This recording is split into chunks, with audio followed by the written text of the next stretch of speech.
तो दोस्तों स्वागत है आप सभी का कैरियर डिफाइनर यूट्यूब चैनल पे। और आज के इस धमाकेदार सेशन में हम डिस्कस करने वाले हैं सारे मेंस लेवल के डेटा इंटरप्रिटेशन जो कि आपको पूछे गए थे लास्ट ईयर, यानी कि एसबीआई पीओ मेंस 2020 एग्जामिनेशन में। ये डीआई का सेशन आपके लिए काफी हेल्पफुल रहेगा क्योंकि यहाँ पे आप बहुत कुछ नया सीखने वाले हैं। सारे डीआई का प्रॉपर अप्रोच में सिखाने वाला हूं। कुछ डीआई देखने के लिए भयंकर होंगे लेकिन बिल्कुल ईजी रहेंगे, कुछ देखने के लिए बहुत ईजी रहेंगे लेकिन होंगे भयंकर। तो ये सारे के सारे चीजें आपको हेल्प करेगी आपके रियल एग्जामिनेशन में कि कैसे हमें पेपर में अपने डीआई को चूज करना है। तो इसीलिए मैं आपको ये हमेशा कहता हूं कि पेपर ट्रैवर्सिंग इज मस्ट। आप पूरे पेपर को एक बार मेंस का पेपर दे रहे हैं ना, तो 35 क्वेश्चंस को एक बार ट्रैवल कीजिए। आप अपने जोन में जो है उस चीज को अलग से रखिए, पेपर में रफ शीट में मेंशन कीजिए कि ये मेरे जोन में है, ये यहां से आया, ये वाला है, ये वाला है। और जो आपके जोन में नहीं है वो भी मेंशन कीजिए कि इसके तरफ मुझे गलती से भी भटक के भी नहीं जाना है। ये चीजें काफी क्लियर रहने चाहिए आपके। और साथ ही साथ मैं आपको ये दिखाने वाला हूं कि कुछ डीआई पास्ट में आपको ऐसे हमेशा पूछे जाते हैं जहां पे गंदे गंदे चीजें यूज किए जाते हैं, मतलब प्रोबेबिलिटी यूज किया गया है। लेकिन आप सोचेंगे मैंने तो प्रोबेबिलिटी पढ़ा ही नहीं, लेकिन वो प्रोबेबिलिटी के डीआई में कुछ होगा नहीं, कुछ उसका प्रोबेबिलिटी का मीनिंग ही नहीं होगा। मतलब अगर आपने जिंदगी में प्रोबेबिलिटी में नहीं पढ़ा तो भी कर पाएंगे, बट कॉन्फिडेंट होने चाहिए। कोई अगर सवाल में आपको देखने के लिए मिल गया वेटेड एवरेज, अरे वेटेड एवरेज वो तो एलिगेशन है, वो तो कॉम्प्लिकेटेड वाला है, वो तो मैं नहीं पढ़ा, उसमें भी उसकी कोई जरूरत नहीं। सर ऑर्डर रिसीव्ड जो आपने कल करवाया था वो तो डीआई काफी कॉम्प्लिकेटेड था, मैंने देखा मेरे पेपर में आया तो मैंने तो इमीडिएटली स्किप कर दिया। बट ये यहाँ पे मिसिंग डीआई पूछा ही नहीं, हमने जो लास्ट करवाया था वो मिसिंग डीआई। तो ये प्रैक्टिस के साथ आपको पता चल जाएगा कि कौन से सवाल आपको करने, कौन से सवाल नहीं करने। साथ ही साथ यहाँ पे एक मिक्सचर बेस्ड डीआई रहेगा, एक बेसिक लॉजिकल बेस्ड डीआई रहेंगे। तो बहुत से 6 अलग अलग किस्म के अलग अलग पैटर्न्स के डीआई में आपको करवाऊंगा, लेकिन शुरुआत हम बेसिक से करेंगे, इजी से करेंगे ताकि मन बना रहे सेशन पे। तो चलिए without any further delay let's get started with today session. Hello friends, my self Kaushik Mohanty, welcome to our channel career definer. लेकिन उससे पहले 29 दिसंबर में जो आपके बैचेस स्टार्ट हुए हैं टॉप एजुकेटर्स टॉप बैचेस में, मेरा क्या बैच है मैं उसके बारे में आपको एक छोटे से जानकारी दे दूं। This is how my profile looks like, Kaushik Mohanty आप सर्च कर सकते हैं अनअकैडमी पे, नहीं तो लिंक भी डिस्क्रिप्शन में दिया हुआ है। मेक श्योर कि आप सभी मुझे फॉलो जरूर से कर लें क्योंकि वहां पे अपार्ट फ्रॉम पेड यानी कि plus classes every Tuesday, Thursday और सैटरडे 8:30 PM पे मैं अनअकैडमी स्पेशल पे फ्री क्लास कंडक्ट करता हूं। जैसे कि कल आपका ट्यूसडे था तो कल मैंने आपका जो क्लास लिया वहां पे 2 मेंस के गजब गजब डीआई करवाए, एक जॉइन लेफ्ट का मिसिंग डीआई करवाया, एक ऑर्डर्स रिसीव्ड, कैंसल्ड और डिलीवर्ड का मिसिंग डीआई करवाए। दोनों लॉजिकल थे, बहुत ही बढ़िया बढ़िया थे, कैलकुलेटिव थे, अच्छे अच्छे डीआई थे। आप उनको देख भी लीजिएगा रिकॉर्डेड उनका, ठीक है। और जो लोग प्लस पे हैं तो मेक श्योर कि आप सारे के सारे कोर्सेज को एनरोल कर दिए हैं ताकि आपको टाइम टू टाइम नोटिफिकेशंस मिलते रहे। क्या क्या बैचेस चल रहे हैं अगर मैं बात करूं तो एक आपका बैच चलता है 7 से 8:30 PM तक। ये वाला यहां पे हम एरिथमेटिक कर रहे हैं मेंस लेवल के टॉपिक वाइज। हमने हार्डली कल ही रात में टाइम एंड वर्क के 2 गजब के मेंस लेवल के डीआई डिस्कस किए थे और आज उसका पार्ट 2 है, मतलब आज और भी मेंस के डीआई डिस्कस करेंगे। आने वाले कल हम पाइप्स एंड सिस्टम डिस्कस करेंगे, फिर टाइम स्पीड डिस्टेंस के 2 क्लासेस रहेंगे, फिर आपके रहेंगे बोट एंड स्ट्रीम के, ट्रेन्स के, ऐसे ये सफर टॉपिक वाइज चलता रहेगा। अगर मैं बात करूं ये प्रैक्टिस सेशन फॉर मिक्स्ड ये मेंस एग्जामिनेशन क्या है, ये आपका दोपहर 12 से लेकर 1:30 बजे होता है, जहां पे मैं आपको मिसलेनियस क्वेश्चंस करवाता हूं मेंस के लिए। चाहे बात की जाए डीआई, कल हमने 2 लॉजिकल डीआई देखा, 2 लॉजिकल डीआई था, एक था आपका एफिशिएंसी स्विंग, एक बहुत ही बड़ा सा, और दूसरा वाला हमने देखा गेम का कि अगर ऐसे मैचेस खेले गए होंगे जो आज हम डिस्कस करेंगे लगभग उसी तरह, ठीक है। तो बाकी हम यहाँ पे कुछ भी करते रहते हैं, जैसे कि डेटा सफिशिएंसी करते रहते हैं, फिर आपका मिसलेनियस वर्ड प्रॉब्लम्स करते रहते हैं, फिलर्स करते रहते हैं। यहाँ पे सारे के सारे चीजें मिक्स्ड होता है जिससे कि आपके तैयारी को एक नया मतलब मोमेंटम मिल सके। और ये सेशंस आपके ऐसा नहीं कि अभी कंप्लीट हो जाएगा, ये 12 से 1:30 बजे का सेशन पूरा चलेगा जब तक आपके सारे मेंस एग्जामिनेशन खत्म ना हो जाए। बट अगर मैं बात करूं 7 से 8:30 वो क्या होने वाला है, 7 से 8:30 PM जब आपका 12 जनवरी होगा तो वो कन्वर्ट हो जाएगा एक बेसिक बैच में, मतलब 0 to hero, basic to advance for all bank exams 2022 point में स्टार्ट करूंगा। यहाँ पे वैदिक मैथ, सिंप्लीफिकेशन, फिर आपके quadratic, number series, percentage, ratio, average, धीरे धीरे धीरे धीरे करके पूरा का पूरा चीज मैक्सिमम नंबर ऑफ क्लासेस में लेके उनको कंप्लीट करवाऊंगा। तो उम्मीद करता हूं कि अगर आप प्लस का सब्सक्रिप्शन लेना चाहते हैं तो this is the perfect time, because offer date जो 28 से 29 है, यहां पे आपको ये एडिशनल मंथ्स देखने के लिए मिलते हैं इतने सब्सक्रिप्शन में। और साथ ही साथ अगर कोई फाइनेंशियल आपको डिस्काउंट चाहिए तो you can use this code CD Live, ताकि आपको जो भी मैक्सिमम डिस्काउंट उस टाइम पे मार्केट पे चल रहा हो वो मिल जाए। तो उसके लिए आपको क्या करना है, जब भी आप अपना कोर्स परचेस करेंगे, जब आपको एड ए रेफरल कोड मांगेगा तो वहां पे आप CD Live का कोड इस्तेमाल कर सकते हैं। मेक श्योर कि अगर आपने पहले से अनअकैडमी के स्पेशल फॉलो किया हुआ है तो वहां पे आपके क्रेडिट पॉइंट्स कुछ रहते हैं, उनको आप जरूर से रिडीम कर दीजिए ताकि ऑन एन एवरेज आपको 1000 रुपीज का एक मिनिमम डिस्काउंट तो मिल ही जाए आपके प्लस के सब्सक्रिप्शन के ऊपर। तो चलिए, और हाँ अगर आप अफोर्ड नहीं कर सकते तो मेक श्योर कि आप बैंक कॉम्बैट जरूर से दे रहे हैं। 26 दिसंबर पे अपना लास्ट बैंक कॉम्बैट हुआ, 2 जनवरी पे अपना अगला बैंक कॉम्बैट होने वाला है। ये कॉम्बैट आपका मॉर्निंग 10 AM पे होता है, वो भी लाइव होता है। तो इस टेस्ट में पार्टिसिपेट करने से आपको आपके प्लस के जो सब्सक्रिप्शन है उसके ऊपर स्कॉलरशिप मिल सकते हैं 100% से लेकर 20% तक। इसको भी फ्रीली एनरोल करने के लिए you can use this code CD Life। तो अभी जाके इसको एनरोल जरूर से कर लीजिएगा। तो उम्मीद करता हूं all set, let's crack it. This is how our first DI looks like. Line graph shows and request है बेटा, पेपर उठाओ और एक बार खुद पॉज करके सॉल्व करो, तब जाके आपको बेहतरीन तरीके से चीजें समझ में आएंगी कि आप क्या गलती कर रहे थे। और हम पहले मैं एक एक चीज सिखाऊंगा यहाँ पे लैंग्वेज में मैं कहां फंसा था, आप भी फंस सकते हैं या नहीं। देखो, line graph shows the percentage distribution of orders delivered in week 2 and percentage of orders returned on the following days. Read the data carefully and answer the question। मतलब वीक 2 में आपके कितने ऑर्डर्स डिलीवर किए गए हैं और कितने orders आपके रिटर्न कर दिए गए हैं, उनके बारे में ये डेटा दिया गया है। उसने कहा total orders received on Sunday of week 2 it will be delivered on next 6 days of the week, Monday, Tuesday, Wednesday, Thursday, Friday, Saturday. जो ऑर्डर्स आपके संडे में रिसीव किया जाता है वो आपके वीक 2 में, वो आपके बाकी के अगले 6 दिन यानी कि Monday, Tuesday, Wednesday, Thursday, Friday, Saturday को ही डिलीवर किया जाता है। Remaining orders which did not delivered in these 6 days of week 2 are 25। Week 2 में 25 ऐसे आइटम्स आपके रह गए जो आपके डिलीवर नहीं किया जाता है।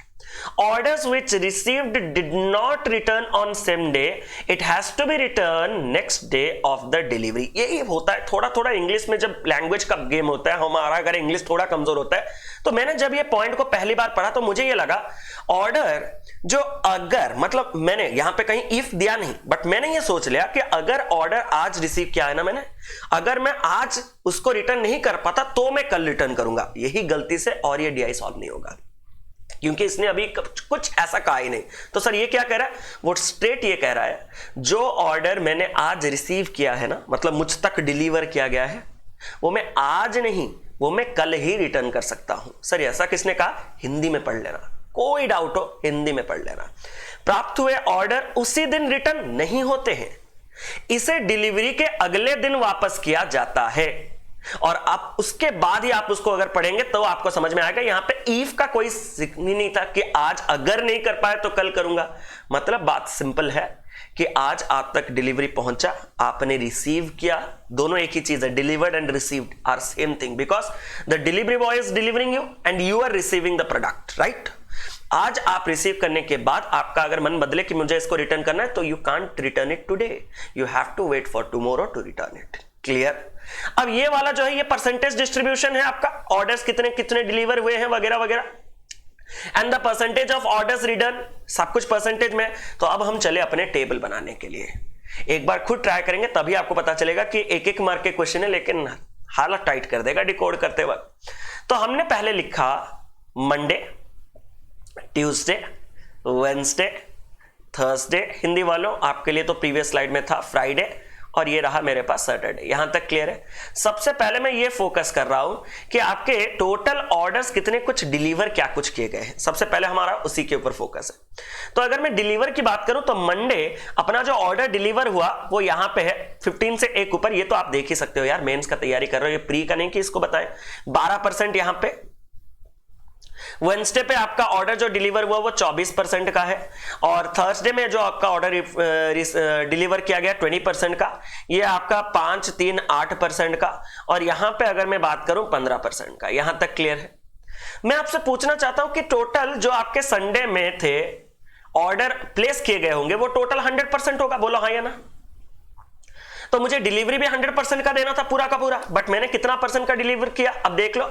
16 + 14 40, 12 + 8 20, 60, 60 20 80, 80 15 95, मैंने अभी तक 95% ही डिलीवर किया। मतलब कहीं ना कहीं अब भी 5% अनडिलीवर्ड है, और यही जो है remaining orders which did not delivered in these 6 days of week 2 are 25। मतलब जो 5% अपना डिलीवर नहीं हो पाया वही बराबर हो गया 25 के। अगर 5% 25 हो गया तो यहां पे मैं लिख सकता हूं 5% अगर बराबर 25 हो सकता है तो 1% का वैल्यू कितने का चल रहा है, 5। अगर 1% का वैल्यू 5 का चल रहा है तो मैं यहां पे इमीडिएट कह सकता हूं कि यहां पे जो आपके डिलीवरी दिए गए होंगे 16%, 16 पंजे 80, 12 पंजे 60, 24 पंजे 120, 120, 20 इंटू 5 100, 8 इंटू 5 40, 15 इंटू 5 75 यहां तक डिलीवर किए गए हैं। बट डिलीवर के बाद कुछ रिटर्न किए गए होंगे, कुछ रिटर्न किए गए होंगे। सर मंडे कुछ रिटर्न नहीं हो रहा, मिसिंग है क्या? मैंने कहा कैसे होगा, संडे डिलीवरी के लिए प्लेस किया गया ऑर्डर और संडे किसी को डिलीवर किया नहीं है। संडे अगर किसी ने रिसीव ही नहीं किया होगा तो उसके अगले दिन मंडे वो रिटर्न भी नहीं कर पाएगा। तो सर क्या होगा, आपका डिलीवरी शुरू कब हुआ? मंडे से। जो मंडे में रिसीव किया है बंदा, उसका अगर मन बदले तो वो आपका रिटर्न कब करेगा? वो आपका ट्यूसडे पे रिटर्न करेगा। और ट्यूसडे पे कितना % रिटर्न करेगा मैं बस वो दिखा देता हूं, 30% रिटर्न करेगा। बस आपके लिए दिख रहा हो। यहां पे ये कितना रिटर्न करेगा? वेडनेसडे पे 10% रिटर्न, बस देख लो। थर्सडे पे कितना रिटर्न करेगा? 15%। फ्राइडे पे कितना % रिटर्न करेगा? 5%। और सैटरडे पे कितना % रिटर्न करेगा? 10%। लेकिन ये 30% अगर 60 का निकाल दिया फिर गलत। सर क्यों? क्योंकि ये जो 30% है ये किसका? भैया तुम जो रिटर्न कर रहे हो ट्यूसडे वो मंडे का ही है ना। मतलब मंडे जो 80 लोगों ने अपना ऑर्डर रिसीव किया उनमें से 30% रिटर्न के लिए आए ट्यूसडे। यही था लॉजिकल पार्ट इसका। तो 80 का 30% यानी कि 24 रिटर्न किए गए हैं आपके ट्यूसडे पे। सिमिलरली ट्यूसडे रिसीव किया गया यानी कि डिलीवर मतलब रिसीव ना 60, उसके अगले दिन वेडनेसडे में उसी 60 का 10% लोगों ने रिटर्न कर दिया यानी कि 6, 18, ये तो क्लियर होगा 12 और 6, हाँ ये हो गया आपके पास 5 और ये हो गया आपके पास 40 का 10% यानी कि 4। आगे का और कोई डेटा नहीं है तो आगे आप और कुछ जा नहीं सकते, तो इतना तक आपको पहुंचना होगा।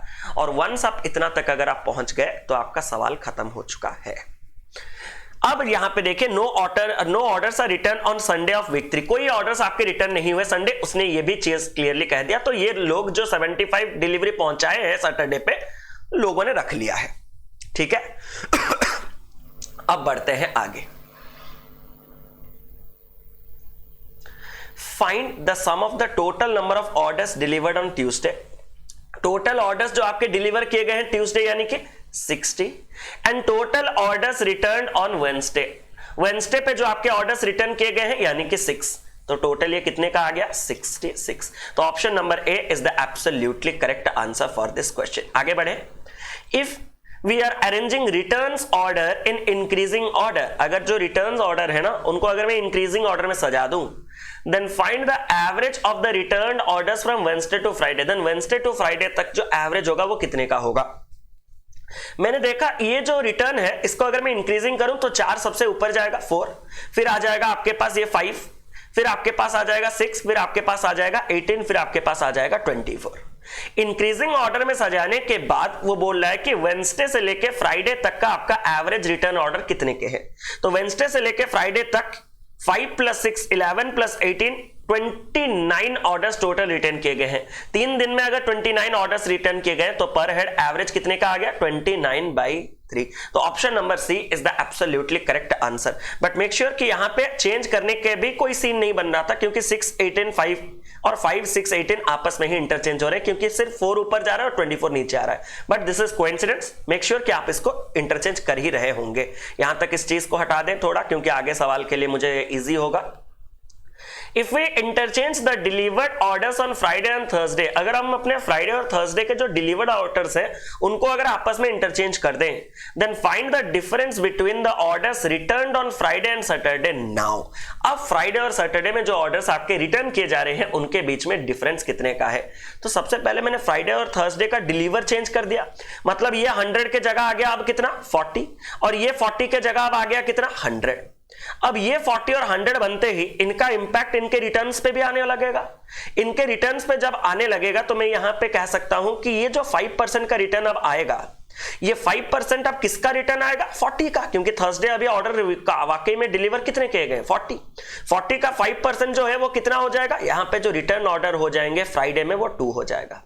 सैटरडे में रिटर्न जो 10% आएगा वो फ्राइडे में जितना डिलीवर किया गया है 100 उसका 10%, 100 का 10% मतलब ये बन जाएगा कितना 10। अगर आपको पूछा गया है कि फ्राइडे और सैटरडे में अब जितने आपके रिटर्न आ रहे हैं उनका डिफरेंस, तो 10 और 2 के बीच में डिफरेंस बहुत ही खूबसूरत सा कितने का आ गया? 10 - 2 = 8। तो option number A is the absolutely correct answer for this question. उम्मीद करता हूं कि एक छोटा सा सवाल है, find the ratio of the total orders return on Tuesday and Thursday together. Total order return Tuesday Thursday, तो total order return Tuesday Thursday आपके पास कितना है, जल्दी से देख लो एक बार। ट्यूसडे थर्सडे में टोटल ऑर्डर रिटर्न आपके पास कितने हैं, 24 प्लस 18 यानी कि 42 to the total orders received on Saturday. जो टोटल ऑर्डर्स आपके रिसीव किए गए हैं सैटरडे, मतलब वही है डिलीवर्ड, तो डिलीवर्ड यहां पे कितना है मेरे पास 75, तो रेशियो जो है वो निकल के आ गया 40 to 75। 3 में कैंसिल करूंगा 14, 3 में कैंसिल करूंगा 25, तो रेशियो जो निकल के आ गया वो कितना निकल के आ गया 14:25। Find the total number of return orders from Tuesday to Saturday. Tuesday से सैटरडे तक टोटल कितने रिटर्न ऑर्डर किए गए हैं, तो ट्यूसडे सैटरडे मतलब सब कुछ ऐड करना है, 30, 48, 53, 57, तो टोटल यहां पे आ गया मेरे पास कितना 57। तो option number B is the absolutely correct answer for this question. उम्मीद करता हूं कि पहला सेट ऑफ डीआई आपको मजेदार लगा होगा। अगर सेशन पसंद आ रहा होगा तो मेक श्योर कि आप एक बार सेशन को लाइक और शेयर जरूर से कर दे, ताकि ज्यादा से ज्यादा लोगों तक ये पहुंचे और ये मेहनत रंग लाए। यही चीज के बारे में मैं आपके साथ बात कर रहा था कि जो प्रोबेबिलिटी का डीआई है, बहुत कुछ प्रोबेबिलिटी है ही नहीं यहाँ पे, जो बस ये एक्सआई पीआई देख के, ये फ्रीक्वेंसी है क्या, क्यूमुलेटिव फ्रीक्वेंसी डिस्ट्रीब्यूशन स्टैटिस्टिक्स वगैरह, खत्म कहानी। इतना नहीं अज्यूम करो यार। Read the given information carefully and answer the following questions. Annual sales of a laptop company depend on markets and brand ambassador used to advertise the product. आपका जो sales है वो दो चीजों के ऊपर डिपेंड करता है कि कौन से मार्केट पे सेलिंग किया जा रहा है और साथ ही साथ ब्रांड एम्बेसडर है या नहीं। Market is of 3 states, state 1, state 2, state 3। जो मार्केट है वो 3 किस्म के होते हैं, स्टेट 1 है, स्टेट 2 है, स्टेट 3 है, विद प्रोबेबिलिटी 0.4, 0.4, 0.3। यस, प्रोबेबिलिटी किसका है सर, वो भी किसका, हमें नहीं पता, आपको रखे रहना ना, टेंशन ना लो उसके लिए। Per unit selling price and cost price of a laptop is 40,000 and 38,500 respectively. एक यूनिट का कॉस्ट प्राइस लैपटॉप का कितना है 38,500 और सेलिंग प्राइस कितने का है 40,000। ये कंफर्म है, फिक्स्ड है। The given table shows the annual targeted sales number of units of the company, कि कितना टारगेट रखा जा रहा है कि अगर हम स्टेट 1 पे बेचने जाएं, स्टेट 1 एक मार्केट है ना, उस मार्केट पे अगर मैं बेचने जाऊं तो अगर मैं विदाउट ब्रांड एम्बेसडर अपने प्रोडक्ट को लॉन्च कर दूंगा तो सेल्स सिर्फ 8,000 लैपटॉप्स का ही हो सकता है। लेकिन अगर विद ब्रांड एम्बेसडर रह गया तो अपना सेल्स जो है ना ब्रांड एम्बेसडर की वजह से 2,000 बढ़ सकता है। यही है बस लॉजिकल पार्ट। सिमिलरली स्टेट 2 में अगर हम जाएं तो अपना जो नॉर्मल विदाउट एम्बेसडर हमने एक्सपेक्ट किया कि 5,000 सेल्स तो हो ही जाएगा, बट एम्बेसडर रखते ही, ब्रांड एम्बेसडर रखते ही 8,000, मतलब सेल्स बढ़ रहे हैं। There is no change in the cost of selling price वगैरह, मुझे उसकी कोई रिक्वायरमेंट है नहीं। लेकिन यहां पे जो चीजें हैं इसको थोड़ा ध्यान से देखना। उसने कहा कि एक्सपेक्टेड प्रॉफिट जो है कंपनी का वो सम्मेशन सिग्मा या फिर सम्मेशन सम हफ, ठीक है। एक्सआई पीआई, एक्सआई क्या है, जो प्रॉफिट आप एक्सपेक्ट कर रहे हो पर हेड या फिर जो भी है, इनटू बस करना कि जिस स्टेट का प्रॉफिट आप निकाल रहे हो उसके प्रोबेबिलिटी से बस एक बार मल्टीप्लाई कर देना। और अगर थोड़ा डिटेल में जाऊं कि क्यों ऐसा सीन, ऐसा क्या सिनेरियो बना है, ये प्रोबेबिलिटी का क्या चक्कर है, जो ये सब ये डेटा है स्टेट 1 का इतना इतना, ये फिक्स्ड नहीं है, यही होने का प्रोबेबिलिटी 0.4 है। इसीलिए अगर मैं आपसे बस इतना कहना चाहता हूं कि कोई अगर आपसे पूछ ले कि बेटा बताओ कि अगर स्टेट 1 में मैं ब्रांड एम्बेसडर रख दूं तो मेरा कितने का प्रॉफिट, यही एग्जांपल सबसे पावरफुल है आज का, कितने का प्रॉफिट। तो आप मुझे ये मत कहना कि सर ब्रांड एम्बेसडर रखते ही मेरा गारंटेड 10,000 हो जाएगा। तो सर ये तो लिखा है एक्सपेक्टेड, मैं एक्सपेक्ट करता हूं कि 10,000 सेल्स हो जाएगा। अब हर लैपटॉप अगर मैं बनाया हूं 38,500 खरीदा हूं और बेच रहा हूं अगर 40,000 में, तो हर लैपटॉप के लिए 1,500 का प्रॉफिट। तो अगर वाकई में मेरा सेल्स इतना हो गया तो टोटल हर एक के लिए मुझे 1,500 का प्रॉफिट मिलेगा, तो टोटल एक्सपेक्टेड प्रॉफिट मेरा इतना है। अब इसमें ये 0.4 इसलिए मल्टीप्लाई किया जाता है क्योंकि ये होने के चांसेस 0.4 है, तो इसी में इनटू का 0.4 करना। यही उसने कहा कि प्रॉफिट जो है उसमें स्टेट 1 का जो प्रोबेबिलिटी 0.4 ना, उसको मल्टीप्लाई करने के बाद ही आपका एक्सपेक्टेड प्रॉफिट जो है वो निकल के आ जाएगा। कि मैं एक्सपेक्ट करता हूं कि स्टेट 1 में अगर मैं एम्बेसडर रख दूं तो 10,000 सेल कर पाऊंगा, हर लैपटॉप पे तो 1,500 का प्रॉफिट, तो 10,000 लैपटॉप पे इतने का प्रॉफिट, लेकिन एक्सपेक्टेड प्रॉफिट निकालने के लिए प्रोबेबिलिटी को उस स्टेट का मल्टीप्लाई करना होगा 0.4। दैट्स इट, कंप्लीट कहानी। कोई प्रोबेबिलिटी है कॉइन्स उछाल लो, डाइस उछाल लो, नहीं, simple. The maximum amount that the company can afford to pay its brand ambassador, logical कि ब्रांड एम्बेसडर को पे क्यों, क्या चाह रहा है, क्या हो रहा है, क्या हो रहा है, क्या हो रहा है। मैं आपसे बस इतना पूछना चाहता हूं कि अगर मैं ब्रांड एम्बेसडर ना रखूं, विदाउट ब्रांड एम्बेसडर, तो मेरे कुछ प्रॉफिट तो वैसे भी आने वाले हैं। और अगर वैसे ही प्रॉफिट आने वाले तो मैं बस देखूंगा कि विथ ब्रांड एम्बेसडर अगर मैं रखूंगा तो एक्स्ट्रा कितने प्रॉफिट आने वाले हैं। जो एक्स्ट्रा प्रॉफिट ब्रांड एम्बेसडर के चलते मेरा निकल रहा है उतना तक मैं अफोर्ड कर सकता हूं एक ब्रांड एम्बेसडर को देने की। तो सबसे पहले मैंने यह देखा कि अगर मैं स्टेट 1 में सेल करूंगा तो अगर मैं नॉर्मल सेल करता विदाउट ब्रांड एम्बेसडर तो 8000, लेकिन ब्रांड एम्बेसडर रखते ही 10,000, मतलब एक्स्ट्रा कितने सेल कर पा रहा हूं 2000 आर्टिकल्स, 2000 एक्स्ट्रा सेल हो पा रहा है। हर आर्टिकल का कितना प्रॉफिट हो रहा है 1500, क्योंकि 38,500 में आपने खरीदा था और बेच तो रहे होगे 40,000 पे, तो 2000 एक्स्ट्रा आर्टिकल्स को आपने ईच में 1500 का प्रॉफिट। बट ये मेरा एग्जैक्ट प्रॉफिट नहीं है। एक्सपेक्टेड प्रॉफिट निकालने के लिए स्टेट 1 का प्रोबेबिलिटी और उनके प्रोबेबिलिटीज को आपको मल्टीप्लाई करने होंगे, तो इसमें 0.4 का आप मल्टीप्लाई करोगे तो मैं ये कह सकता हूं कि यही एक्स्ट्रा 2000 जो ब्रांड एम्बेसडर की वजह से आया उसके लिए टोटल प्रॉफिट इतना निकल के आएगा। सिमिलरली जो डाउट है, अब देखो विदाउट ब्रांड एम्बेसडर अगर मैं स्टेट 2 में बेचने जाता तो 5000 ही सेल हो पाते, लेकिन ब्रांड एम्बेसडर आने के बाद इंस्टेंट 3000 एक्स्ट्रा बेचे जा रहे हैं, हर एक के लिए 1500, तो टोटल प्रॉफिट इतना होना चाहिए, लेकिन उस स्टेट का प्रोबेबिलिटी कितना है 0.4, इतने का एक्स्ट्रा प्रॉफिट आएगा ब्रांड एम्बेसडर के चलते। यहां पे 2000 ये आप कॉमन ले सकते हो ना, कॉमन सेंस है आपका, अगर तो कॉमन ले सकते हो 1500 को, बट मेरा काम है डिटेल में एक्सप्लेन करना। 2000 एक्स्ट्रा आर्टिकल के लिए 1500 पर है और इनटू स्टेट का है 0.3।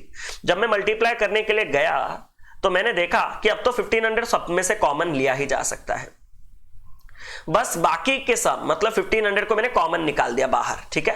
अब 2000 इंटू 4 अगर मैं करूंगा 8000, 10 गया तो 800, यहां पे 3000 इंटू 0.4 1200, ये आपके पास हो गया 600, ये हो गया 2600 यहां से निकला, और कॉमन मैंने लिया था कितना 1500।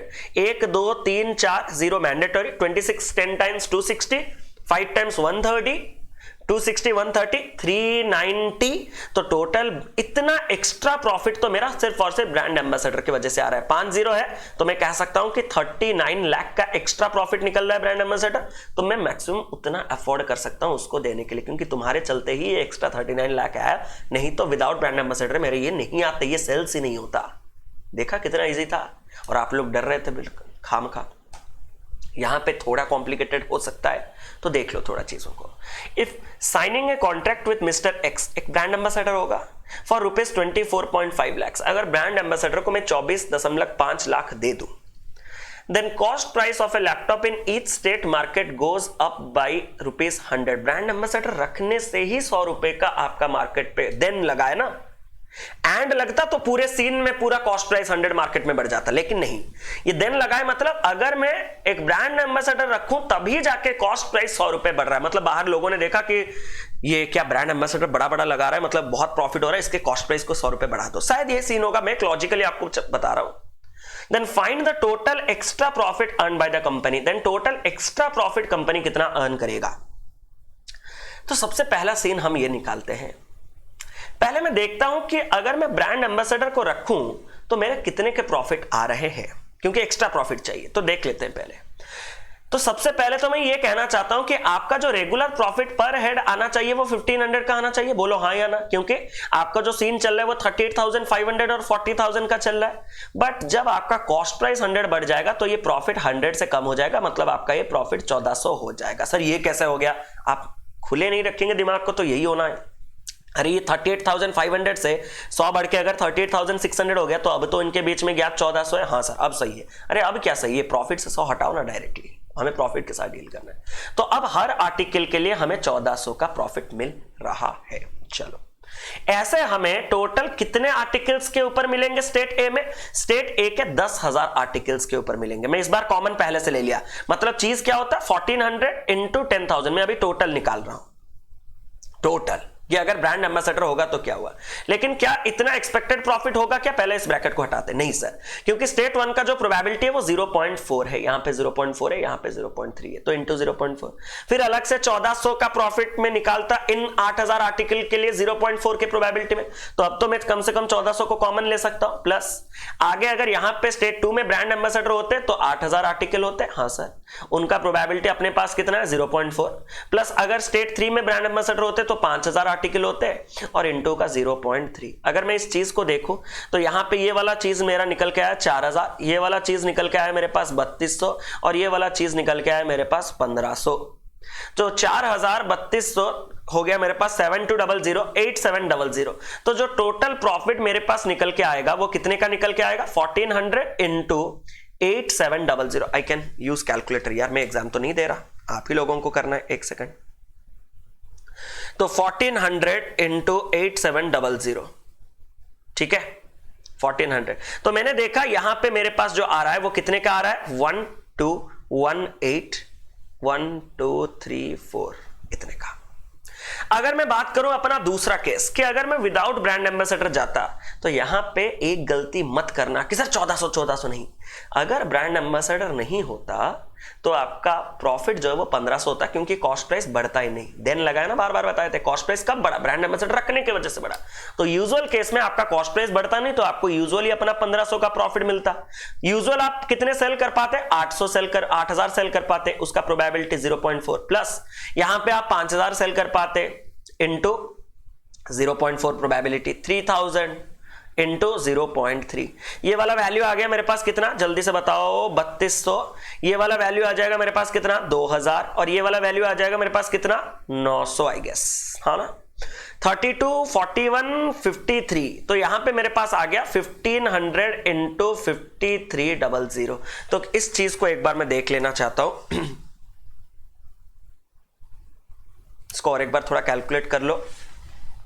32, इसको मैंने 9300 ले लिया, क्या कुछ गड़बड़ है क्या, 0.2 5200, ओह सॉरी 3200 मैंने क्या किया मुझे पता नहीं। 3200 2000 5200 प्लस 900 6100 ना, आई अपोलोजाइज। इसको कैलकुलेट करो एक बार, यहां से निकल के आ रहा है 915123 ठीक है। अगर इतना तक आ गया तो मुझे पहले तो देखना है कि मेरा जो यूजुअल रेगुलर प्रॉफिट में एक्स्ट्रा बढ़ा है वो कितने का हुआ है। मतलब अगर मुझे सिर्फ रेगुलर एक्स्ट्रा प्रॉफिट ही पूछा जाता तो मेरा कितना होता। अगर मैं इसको लैक कर दूं, क्योंकि लैक्स में है 1 2 3 4 5, ये 121.8 हो जाएगा और 1 2 3 4 5 ये 91.5 हो जाएगा। 121 से 91 जाएगा 30, 0.8 से 0.5 जाएगा तो 30.3 का मेरा प्रॉफिट होता। एक बार इसको भी कैलकुलेट कर दें यार, डर लग रहा है सही में। 121.8 माइनस अगर मैं कर दूं कि एक छोटा सा गलती और सब कुछ खत्म, ये मेरा एक्स्ट्रा प्रॉफिट अब भी निकल रहा है। मतलब तुम चाहे 100 रुपए का मार्केट बढ़ा क्यों ना दो, फिर भी मैं प्रॉफिट कराऊंगा अपने ब्रांड एम्बेसडर को रख के एक्स्ट्रा, क्योंकि बार बार एक्स्ट्रा के बाद एक्स्ट्रा इतने का प्रॉफिट मैं करवाऊंगा ही करवाऊंगा। लेकिन सर ये तो ऑप्शन में दिख रहा है, क्यों? क्योंकि ये एक्स्ट्रा प्रॉफिट आपका पूरा नहीं है, इसमें से ब्रांड एम्बेसडर आया जो आपका सेल बढ़ा रहा है वो भी तो लेगा हिस्सा, कितना 24.5। तो उसको अपना 24.5 लाख देने के बाद कर लेते हैं। आपके पास जो रिमेनिंग रहेगा वो कितने के बराबर आ गया मेरे पास 5.8 लाख। यही आपका एक्स्ट्रा प्रॉफिट है। तो यहां पे जो दो चीजों की ध्यान रखनी थी आपको वो क्या क्या है। एक तो पहला चीज कि जब ब्रांड एम्बेसडर आए तभी 100 रुपए का कॉस्ट प्राइस बढ़ा, तभी प्रॉफिट 1400 का होगा। दूसरा केस क्या है, सेकंड कंडीशन में जब आप विदाउट ब्रांड एम्बेसडर करें तो उसको 1500 के साथ डील कीजिए। इन दोनों के बीच में डिफरेंस ही मुझे दिखाएगा कि just because of this brand ambassador x what is the extra profit I am gaining, that is 30.3, but I don't need the total because ये मेरा पूरा नहीं है। इसमें से ब्रांड एम्बेसडर का हक कितने का है 24.5। आफ्टर गिविंग हिज शेयर जो मेरे पास फाइनली बचा यही मेरा एक्स्ट्रा है। किससे? अगर मैं विदाउट ब्रांड एम्बेसडर जाता उससे फिर भी मेरे पास अब भी 5.8 लाख ज्यादा है। तो मतलब ये एक एस्टिमेशन का काम है कि फायदेमंद है तो ब्रांड एम्बेसडर रख दो, और ज्यादा अफोर्ड कर पाओगे तो सलमान खान को रखेंगे, और भी ज्यादा बजट है सलमान खान से ऊपर मैं किसी को लूंगा नहीं। चलो जो भी है ठीक है, चलो ऐसा करके। वाओ, काफी एक खूबसूरत सवाल, ये हमने कल ही प्लस पे डिस्कस किया हुआ था। ठीक है, काफी बेहतरीन सवाल है, एक बार पढ़ लेते हैं। लॉजिकल टाइप का है, दिमाग को शांत रख के पढ़िएगा और आराम से आंसर कीजिएगा। एक बार पॉज करके खुद जितना तक जाना जाइए ताकि आपको पता चले कि आप कहां पे लैग कर रहे हैं। There was a football tournament of 3 teams, 3 teams का एक फुटबॉल टूर्नामेंट हो रहा था एबीसी का। And each team play 2 matches, हर टीम जो है वो 2 मैचेस खेलता है। There are some patterns of each match, हर मैच के कुछ पैटर्न्स हैं, कुछ नियम भी हैं। Each team get 2 points for scoring a goal to opponent, हर टीम जो है वो 2 पॉइंट्स पाता है एक गोल अगर वो अपोनेंट टीम को देते तो। Each team get 1 point extra scoring goal outside from D area, एक outside from D area से अगर गोल किया जाएगा तो 1 पॉइंट नहीं मिलेगा। सो सर 1 पॉइंट एक्स्ट्रा मिलेगा, मतलब अगर एक नॉर्मल गोल आप दागोगे तो आपको सिर्फ 2 पॉइंट मिलेगा, लेकिन डी एरिया से अगर आप गोल दोगे तो 1 एक्स्ट्रा मिलेगा, मतलब आपको 3 मिलेगा। गलती मत करना। Each team get penalty of 1 point if it considered any goal. Goal considered means goal is scored by opponent team. अगर opponent team आपको एक गोल दे रहा ना, आपके बने बनाए पॉइंट से 1 चला जाएगा। यही होता है नेगेटिव मार्किंग। गलत करोगे तो अपने खुद के जो सही है उससे जाएगा। सिमिलरली कोई अगर आपको गोल दे दे तो आपका जो स्कोर है ना वो -1 होने वाला है, मतलब हर गोल का, एवरी गोल के लिए। Only 3 players from each team scored goal. एक ही टीम में से 3 ही प्लेयर ऐसे हैं जो गोल स्कोर कर रहे हैं। Match of team A B C, आप हिंदी वाला स्क्रीनशॉट ले सकते हैं, नहीं तो पीडीएफ आपको टेलीग्राम पे मिल जाए, क्योंकि मुझे थोड़ा स्पेस चाहिए तो मैंने यहां पे इंग्लिश को रखा हुआ है। Match of team A to B के बीच में क्या देखा गया, टीम ए और बी के बीच में जो मैच हो रहा है ना, जरा ध्यान से देखिएगा, वहां पे क्लियर विनर कौन है, B is winner in this match. B इस मैच को जीतता है तो बी आपका विनर है। ये पहला चीज हमारे पास आ चुका है। चलो, B गेट्स 4 पॉइंट्स, B जो है वो 4 पॉइंट ही पाता है, मतलब उसका फाइनल पॉइंट्स कितना है, उसका फाइनल पॉइंट्स है 4। इसमें कोई डाउट होना नहीं चाहिए। Team A scored 2 goals in match against B, team A ने आपके 2 गोल्स दिए हैं। No player scored goal outside from D area, कोई भी ऐसा नहीं जो डी एरिया के आउटसाइड से गोल दे। तो डी एरिया के आउटसाइड से गोल देने से क्या हो रहा था, 3 पॉइंट मिल रहा था गोल का, लेकिन यहां पे अगर किसी ने नहीं दिया तो यहां पे हर गोल 2 पॉइंट का चल रहा है। मैं आपसे बस इतना ये कहना चाहता हूं कि अगर इसके वाकई में फाइनल पॉइंट 4 होंगे तो इसने डेफिनेटली 4 से ज्यादा स्कोर किए होंगे। सर ये कैसे, क्योंकि ए कंफर्म है ना, 2 गोल दिया है, तो ए के 2 गोल देने के कारण इसका जो भी स्कोर्स इसने ऑब्टेंड किए होंगे, स्कोर्ड करेंगे तो अच्छा नहीं होगा, स्कोर ऑब्टेंड, जो भी इसने अपना स्कोर ऑब्टेन किया होगा उस स्कोर से आपका डेफिनेटली -2 तो होने वाला है, क्योंकि 2 गोल ए ने बी को दिया तो बी के हर एक गोल के लिए 1-1 माइनस होगा। अरे दे रहा है ना, यही तो है point number 3। Each team get penalty of 1 point, मेरा एक पेनल्टी लगेगा 1 पॉइंट का अगर मैं एक गोल कंसीडर करूं तो मैंने यहां पे 2 गोल खाए हैं, ए ने मुझे 2 गोल दिए हैं, तो उस 2 गोल के लिए -2 होगा। तो मेरे जो भी स्कोर्स मैंने ऑब्टेन किए होंगे उससे 2 जाने के बाद ही मेरा जो फाइनल स्कोर आया होगा वो कितने के बराबर आया होगा, 4 के बराबर आया होगा। तो मैंने जो इस गेम में टोटल स्कोर्स अपने हिसाब से जो ऑब्टेंड किए हैं वो 4 + 2 कहीं ना कहीं 6 होगा। उसी के चलते मैं 2 नेगेटिव करने के बाद ही यहां तक पहुंच सकता हूं। अब 6 पॉइंट स्कोर करने के लिए मुझे गोल करने होंगे। हाँ सर, कितने गोल करने से 6 पॉइंट मिले होंगे, सर हर गोल का 2 पॉइंट है, क्योंकि 3 वाला गोल हुआ ही नहीं इस टोटल मैच में। तो अगर हर गोल 2 पॉइंट का है तो 6 पॉइंट ऑब्टेन करने के लिए मुझे 2-2 स्कोर के कितने गोल्स दागने होंगे, 3। मतलब ये कंफर्म है कि पहला मैच मुझे ये डेटा मिल गया कि बी ने टोटल नंबर ऑफ गोल्स कितना किया है, बी ने टोटल नंबर ऑफ गोल्स किया है 3, और बी का जो फाइनल पॉइंट्स है वो फाइनल पॉइंट्स कहां पे एंड हुआ, 4। सर कैसे, क्योंकि 3 गोल्स के लिए 3 × 2 6 पॉइंट्स इसने ऑब्टेन किया, लेकिन अपोनेंट ने 2 गोल देने के लिए -2 के बाद इसका फाइनल पॉइंट्स 4 को आ गया। क्लियर, सिर्फ इतना लिख के रखना। आगे मैं जा रहा हूं। आगे जब मैं गया तो मैंने देखा क्या, आगे मैंने देखा कि जो आपका गोल्स 2 है उस 2 गोल्स के लिए ए को कितना मिले होगा, 2-2 4 मिला होगा। बट क्या ये आप सोच रहे हो कि ए का नंबर ऑफ गोल्स तो हमने निकाल लिया कि नंबर ऑफ गोल्स इसका है 2, बट क्या इसका फाइनल पॉइंट्स 4 है? हाँ सर, नहीं। क्यों?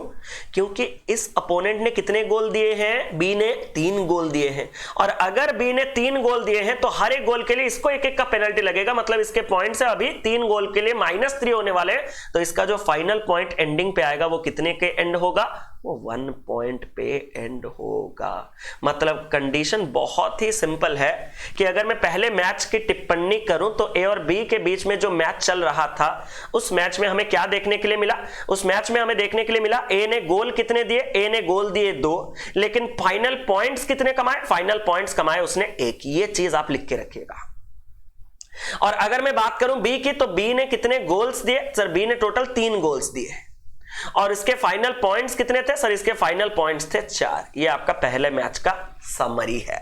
अब इसको मैं हटा रहा हूं, आप हो सके तो स्क्रीनशॉट ले लीजिएगा। Match of team A to C, A और सी के बीच में जो मैच हुआ, सी हैज 0 पॉइंट्स। तो ए और सी के बीच में अभी हम चर्चा कर रहे हैं। सी का इस गेम में 0 पॉइंट है, मतलब फाइनली पॉइंट्स बेटा 0, plus minus cancel. Only 1 player from team A scored goal outside from D area. सिर्फ एक ही प्लेयर है टीम ए से जिसने डी एरिया से बाहर गोल किया है। तो 1 × 3, इस गोल का उसको कितना मिला होगा? 3, क्योंकि हर डी एरिया बाहर से जो गोल किया जाता है उसका 3 पॉइंट होता है। A has secured 4 points in the match. A का फाइनल पॉइंट्स जो है वो 4 पॉइंट है। अब 4 पॉइंट कैसे मुमकिन होगा? 4 पॉइंट मुमकिन करने के लिए ये तो सिर्फ 3 ही है, तो मतलब और गोल देने होंगे। लेकिन और एक अगर मैं नॉर्मल गोल दूं भी तो 1 × 2 मेरे पास तो 2 पॉइंट आ जाएंगे। बोलो हाँ या ना? 1 × 2 मेरे पास तो 2 पॉइंट आ जाएंगे और 2 पॉइंट आने के बाद मेरे टोटल पॉइंट्स 3 + 2 कितने बन जाएंगे? 5। लेकिन मुझे तो 4 करने हैं, तो कम कैसे किया जाएगा? कम करने के लिए आपको सी से गोल करवाने होंगे। कितने? सी से आप 1 ही गोल करवाओ ना। सी से अगर मैं 1 गोल करवाऊं तो फायदा क्या होगा? इसने एक आपका डी आउटसाइड एरिया से गोल किया 3 पॉइंट, एक आपका नॉर्मल गोल किया 2 पॉइंट, 3 + 2 5 पॉइंट आए। लेकिन इसने अगर सी ने अपोनेंट ने 1 गोल दे दिया तो 5 पॉइंट से 1 पॉइंट चले गए और आप इफेक्टिवली एंड कहां पे हुए? 4 में परफेक्टली एंड हुए। लेकिन उस हिसाब से अगर जी ने 1 गोल दिया होगा तो कंडीशन सेटिस्फाई कर रहा है या नहीं वो भी देखना है। इसी 1 गोल का उसको कितने पॉइंट्स मिले होंगे? 2 पॉइंट्स मिले होंगे। लेकिन एंड तक उसके पास कितने पॉइंट्स होने चाहिए? 0। ये कब मुमकिन है? जब इसके पॉइंट से 2 जाएगा। इसके पॉइंट से 2 जा सकता है क्या? बिल्कुल जा सकता है। क्यों? क्योंकि अपोनेंट ए ने 1 यानी कि 2 गोल्स दिए भी हैं, तो परफेक्ट 2 - 2 यहां पे 0 हो जाएगा। कल जब हम इस क्वेश्चन को कर रहे थे तो एक और आपके दिमाग में डाउट आया, सर मैंने कहा क्या? आप एक काम करो, आप ए से एक जो उसने कहा ना कि 1 गोल उसने 3 पॉइंट वाला किया है डी आउटसाइड, वो करवा। मैंने कहा अच्छा ठीक है। और सर आप 2 गोल्स करवाओ 2 पॉइंट्स के। मैंने कहा क्यों? आप करवाओ ना। मैंने कहा किया। तो 4 + 3 सर ए के कितने पॉइंट्स अब तक हैं? मैंने कहा 7 पॉइंट्स हैं। तो सर कितने पॉइंट माइनस करने हैं? सर मैंने कहा आपके 2 पॉइंट जो भी है। तो सर हम क्या करें? हमें 7 को पहुंचाने कितने तक है? सर हमें 7 को पहुंचाने हैं 4 तक। मैंने कहा यह बात भी सही है, लेकिन सर 7 को 4 तक पहुंचाने के लिए मैं एक काम करता हूं, मैं अपने अपोनेंट से एक 3 पॉइंट का स्कोर करवा रहा हूं। मैंने कहा ये कैसे? क्योंकि उसने तो कहा नहीं कि C3 मतलब जो डी एरिया से गोल कर पाएगा या नहीं। तो आप ये जो 1 गोल अज्यूम कर रहे हो 3 पॉइंट का भी हो सकता है। मैंने कहा तो उसके लिए उसका 3 पॉइंट हो गया।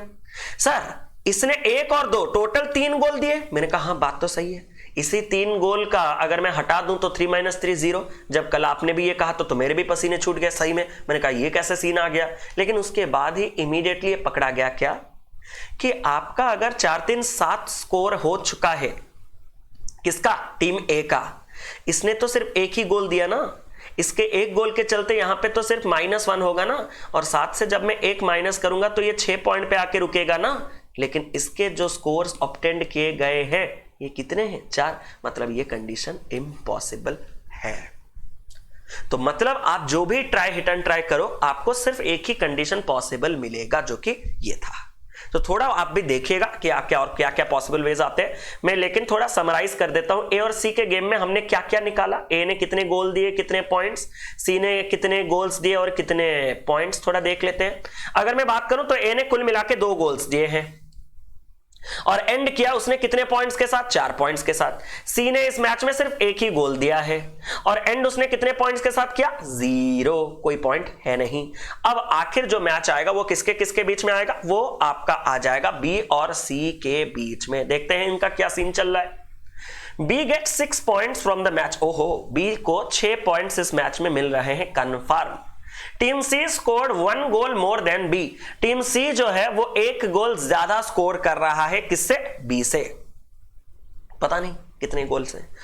Only 1 player from team B scored goal outside from D area. इसमें से सिर्फ एक ही प्लेयर जो है वो डी एरिया के आउटसाइड से गोल कर रहा है। No player from team C scored goal outside from D area. Team C से कोई भी आपका आउटसाइड फ्रॉम डी एरिया से गोल नहीं कर रहा है।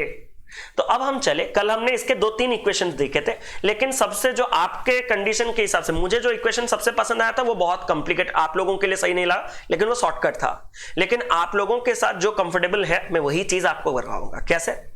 मैं ये मान लेता हूं कि बी ने आपके नॉर्मल गोल के एक्स, कल मैंने इसको नहीं, कल मैंने टोटल गोल्स को x लिया था और इसके टोटल गोल्स को x+1 लिया था, 12x+1 का सीन रखा था, आज नहीं रखूंगा, आज नॉर्मल करूंगा। और सपोज उसने जो डी एरिया से गोल किए बी ने कितना, वो तो 1 है कंफर्म। तो मुझे बताओ नॉर्मल गोल्स के लिए आपको 2 पॉइंट मिलते हैं और डी एरिया के गोल से आपको 3 पॉइंट मिलते हैं। तो उस हिसाब से मुझे बताइए कि आपका जो टोटल स्कोर होगा, इसने गोल्स कितने किए वो नहीं पता ना, 6 6 6 6 6, हमने क्या लिया, हमने लिया था नॉर्मल गोल x है ना, x इंटू 2, हम 6 इंटू 2 क्यों कर रहे थे? ये नंबर ऑफ गोल्स था या पॉइंट्स था, एक बार बताओ ना। B get 6 points from the end points था, ठीक है। तो अगर मैंने नॉर्मल गोल x किया है, तो अगर हर गोल का 2 पॉइंट मिला होगा तो टोटल मैंने कितने पॉइंट्स बटोरे होंगे यहां से, 2x। और अगर मैं आपसे बात करूं कि यहां पे अगर एक गोल मैंने 3 पॉइंट्स का दिया था तो यहां पे मैंने कितना पॉइंट स्कोर किया होगा, +3। तो टोटल स्कोर बी के कितने होने चाहिए उस हिसाब से 2x+3 होने चाहिए। अब मैं आपसे बस इतना पूछना चाहता हूं कि सी ने कितने गोल्स किए हैं। सर क्लियरली कह रहा है कि सी scored 1 goal more than B. अगर बी के बात करूं तो बी ने नॉर्मल गोल x और डी एरिया से 1, मतलब बी ने टोटल गोल कितने किए हैं, बी ने टोटल गोल x+1 किए। उस हिसाब से सी ने टोटल गोल कितने किए होंगे, सी ने टोटल गोल x+2 किए होंगे। क्या ये चीज क्लियर है?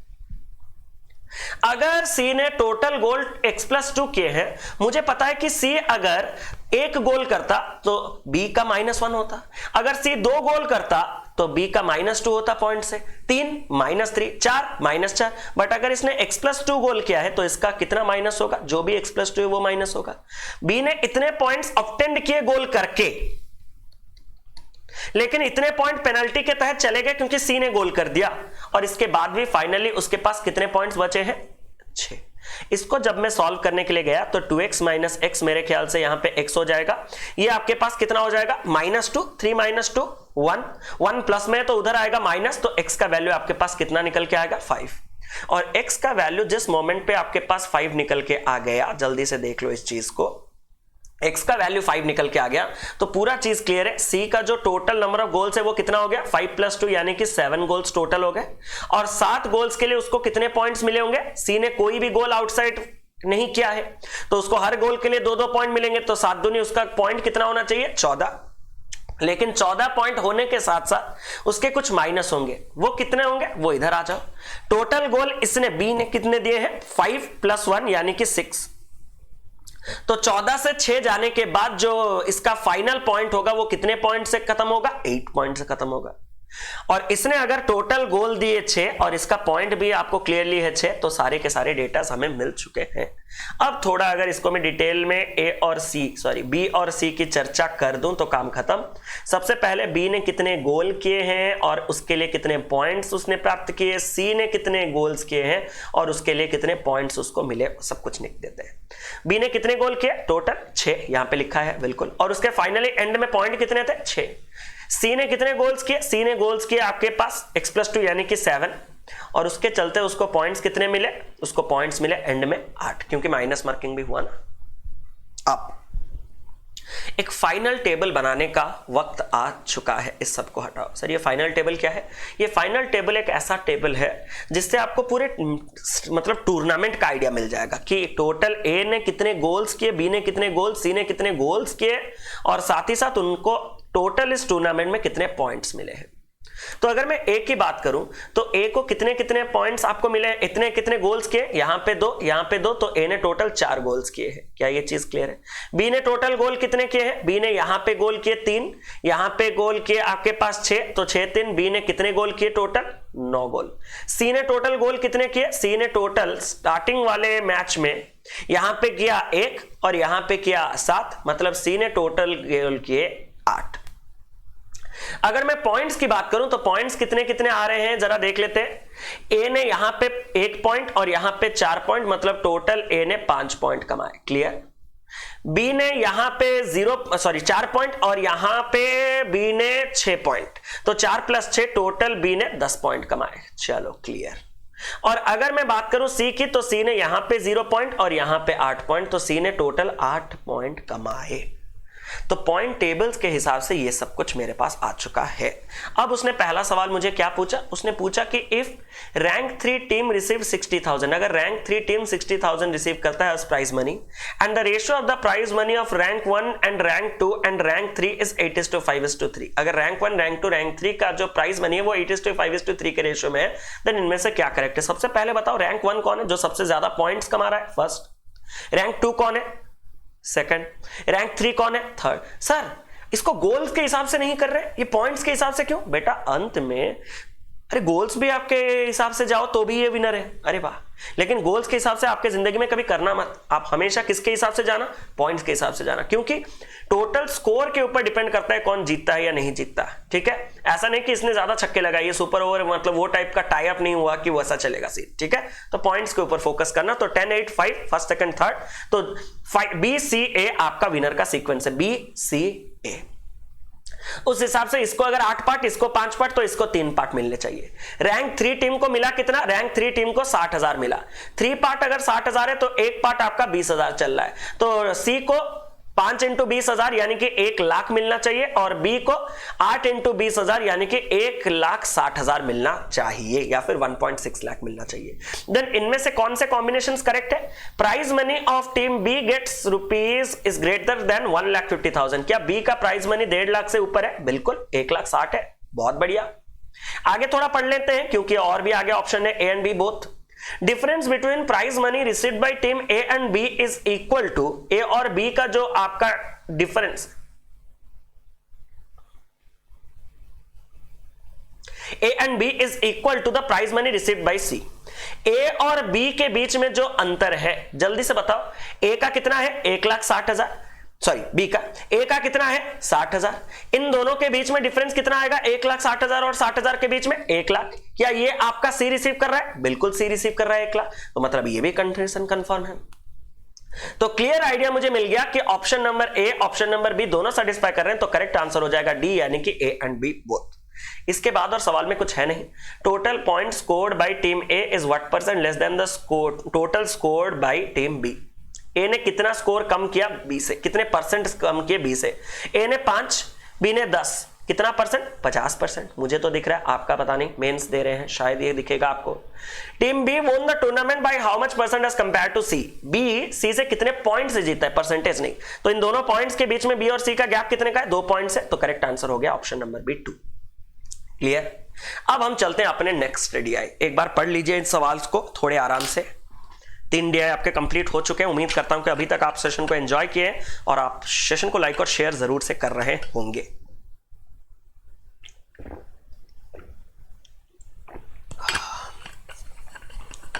और बताओ, काफी बढ़िया सवाल है, कुछ वेटेड एवरेज का सीन नहीं है, एक बार समझ जाओ चीजों को, काम खत्म। A school conduct an exam in which there are 2 papers written and practical। एक स्कूल एग्जाम कंडक्ट करवा रहा है, वहां पे 2 किस्म के पेपर है, रिटन है और प्रैक्टिकल है। Maximum marks of the written paper is 80 और मैक्सिमम मार्क आपके प्रैक्टिकल पेपर के 60 है। मैंने कहा ठीक है। फिर उसने 4-5 पॉइंट आपको पकड़वा दिए कि total maximum marks in the exam कितना है, जो मैक्सिमम आपका रिटन का है और प्रैक्टिकल का है उनका सम। मतलब अगर रिटर्न 80 का है और प्रैक्टिकल 60 का है, तो टोटल पेपर आपका जो मैक्सिमम मार्क्स है वो 140 का होगा। टोटल मैक्सिमम वेटेज स्कोर कितना है? Weightage percentage into maximum marks of return paper. Sir ये क्लियर नहीं है। मैंने कहा मेरा भी क्लियर नहीं है honestly.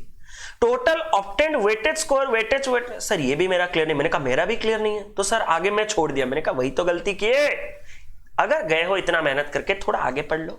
Weightage percentage of written exam is 60% and weightage percent of practical exam is 40%। काम खत्म। लॉजिकली अपने दिमाग में फिट कर दो। आपके 2 किस्म के पेपर हुआ करते थे, एक आपका था रिटन, एक आपका था प्रैक्टिकल। क्या ये चीज ईच एंड एवरी इंडिविजुअल को क्लियर है? क्लियर है। रिटर्न पेपर 80 मार्क्स का हो रहा था और प्रैक्टिकल पेपर 60 मार्क का हो रहा था। उस हिसाब से उसने कहा कि टोटल पेपर का मार्क 140 होगा, वो हमने यकीन कर लिया पहले पॉइंट से। लेकिन आपका जो वेटेड स्कोर है वो ऐसा नहीं कि आपने 80 में से यहां पे 70 रख दिया, 60 में से यहां पे 50 रख दिया तो आपका वेटेड स्कोर आ जाएगा 70 + 50। No, this is your obtained score. Weighted score कैसे सर निकालेंगे? वेटेड स्कोर निकालने के लिए उसने मुझे कहा कि weightage percentage of written exam is 60%, मतलब जो भी आपका मार्क होगा टोटल 100% वो रिटन से 60% कंट्रीब्यूट करेगा और weightage percentage of practical is 40% और 40% प्रैक्टिकल का। ये नहीं होता था आपके स्कूल में। 100 मार्क का पेपर है, 70 मार्क का आपका थ्योरी पेपर होता था, practical written paper, practical paper 30 mark का हो रहा था। वही चीज है कि आप जो भी लाएंगे उसका सिर्फ 60% ही कंसिडर। और लेकिन पेपर जब रिटन का हो रहा था वो 100 मार्क से हो सकता है, 90 मार्क से हो सकता है, 70 मार्क से हो सकता है। तो परसेंटेज में जब हम लाएंगे तो इसका सिर्फ और सिर्फ हम 60% ही इवैल्यूएट करेंगे, इसका सिर्फ और सिर्फ 40% ही इवैल्यूएट करेंगे। उस हिसाब से मैं आपको जो वेटेड टोटल वेटेड स्कोर है, मैक्सिमम वेटेड स्कोर, वो भी दिखा देता हूं ताकि आपका शायद क्लियर हो जाए। मैक्सिमम वेटेड स्कोर कितने का चल रहा होगा? अगर आप टोटल 80 में से नहीं इसका 60% लोगे तो इसका 60% से आप इवैल्यूएशन कर रहे हो तो 80 का 60% कितना होता है? 48 प्लस। अगर प्रैक्टिकल पेपर पूरा 60 का है लेकिन आप इवैल्यूएट कर रहे हो इसको सिर्फ 40 से तो इसका 40%, 60 का 40% यानी कि 24। तो टोटल मैक्सिमम वेटेड स्कोर अगर कोई आपसे पूछे तो वो कितने का निकल के आ गया? 72। अभी थोड़े क्लियर नहीं होंगे, मैं आपको बता देता हूं, ठीक है। अगर आपको किसी भी पर्टिकुलर चाहिए मैक्सिमम वेटेज स्कोर, नहीं, अगर आपको ऑब्टेंड कितना आपने वेटेज स्कोर ऑब्टेंड किया है वो निकालना है तो चलो पहले मैं आपको समझा, अभी समझने से मुझे पता है कि कैसा समझा रहे हैं, थोड़ा वेट करो।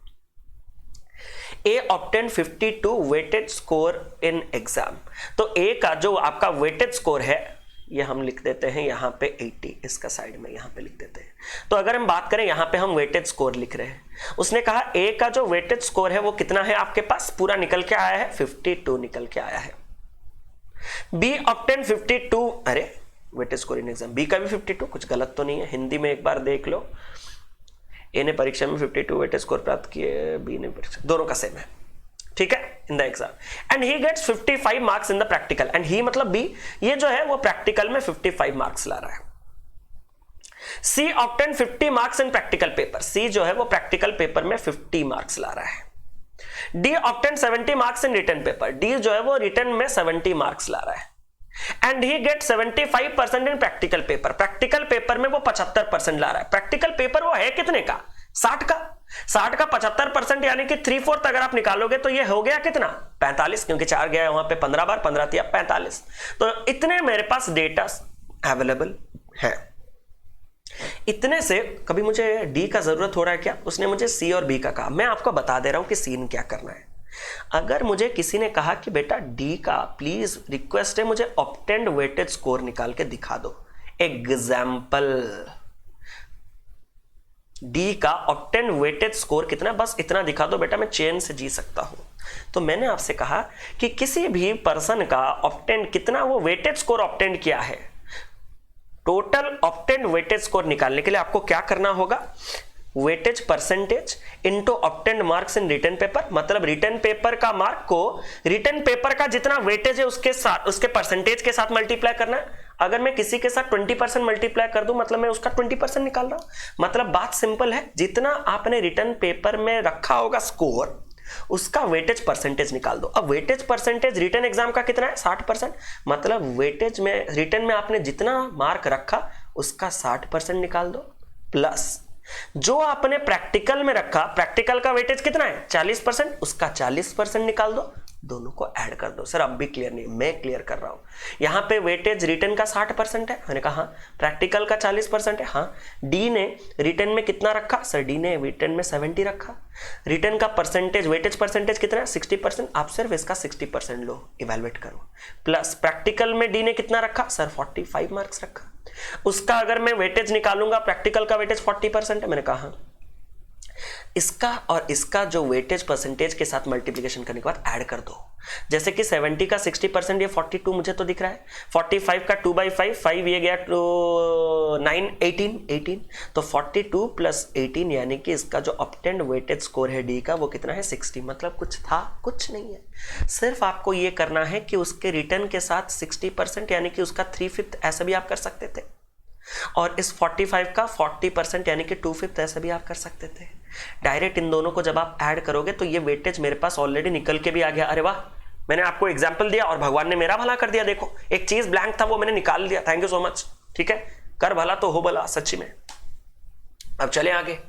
If C obtained 65 weighted score in exam, अगर सी ने 65 वेटेड स्कोर ऑब्टेंड किया है एग्जाम में, मतलब ये वो दे रहा है और सिर्फ इसी पर्टिकुलर बीट के लिए, तो बताओ then find the ratio of the marks obtained by C in written paper to that of B in written paper. Then C कितना रख रहा है रिटन पेपर में और बी कितना रख रहा है रिटन पेपर में, बी ये वाला। अब बी का रिटन पेपर तो आप पहले से निकाल सकते थे, कैसे? मैंने अभी जो सिखाया उसके, तो इस 65 को अभी के लिए इग्नोर करो। जितने लोगों का क्लियर है पहले इधर आओ, हम बी का रिटन स्कोर निकाल के टेबल भर देते हैं कंफर्म वाला। तो हम भरने गए, हम जब भरने गए तो ये सपोज हमने रिटर्न मार्क ले लिया बी का x, तो हमें उसका वेटेज स्कोर कैसे मिलता? x का 60% यानी कि x का 3/5। हाँ सर बात तो सही है। प्रैक्टिकल मार्क 55 का 40% यानी कि 2/5। हाँ सर, इसी का ही जो सम है ये बराबर होना चाहिए 52 का। बिल्कुल सर।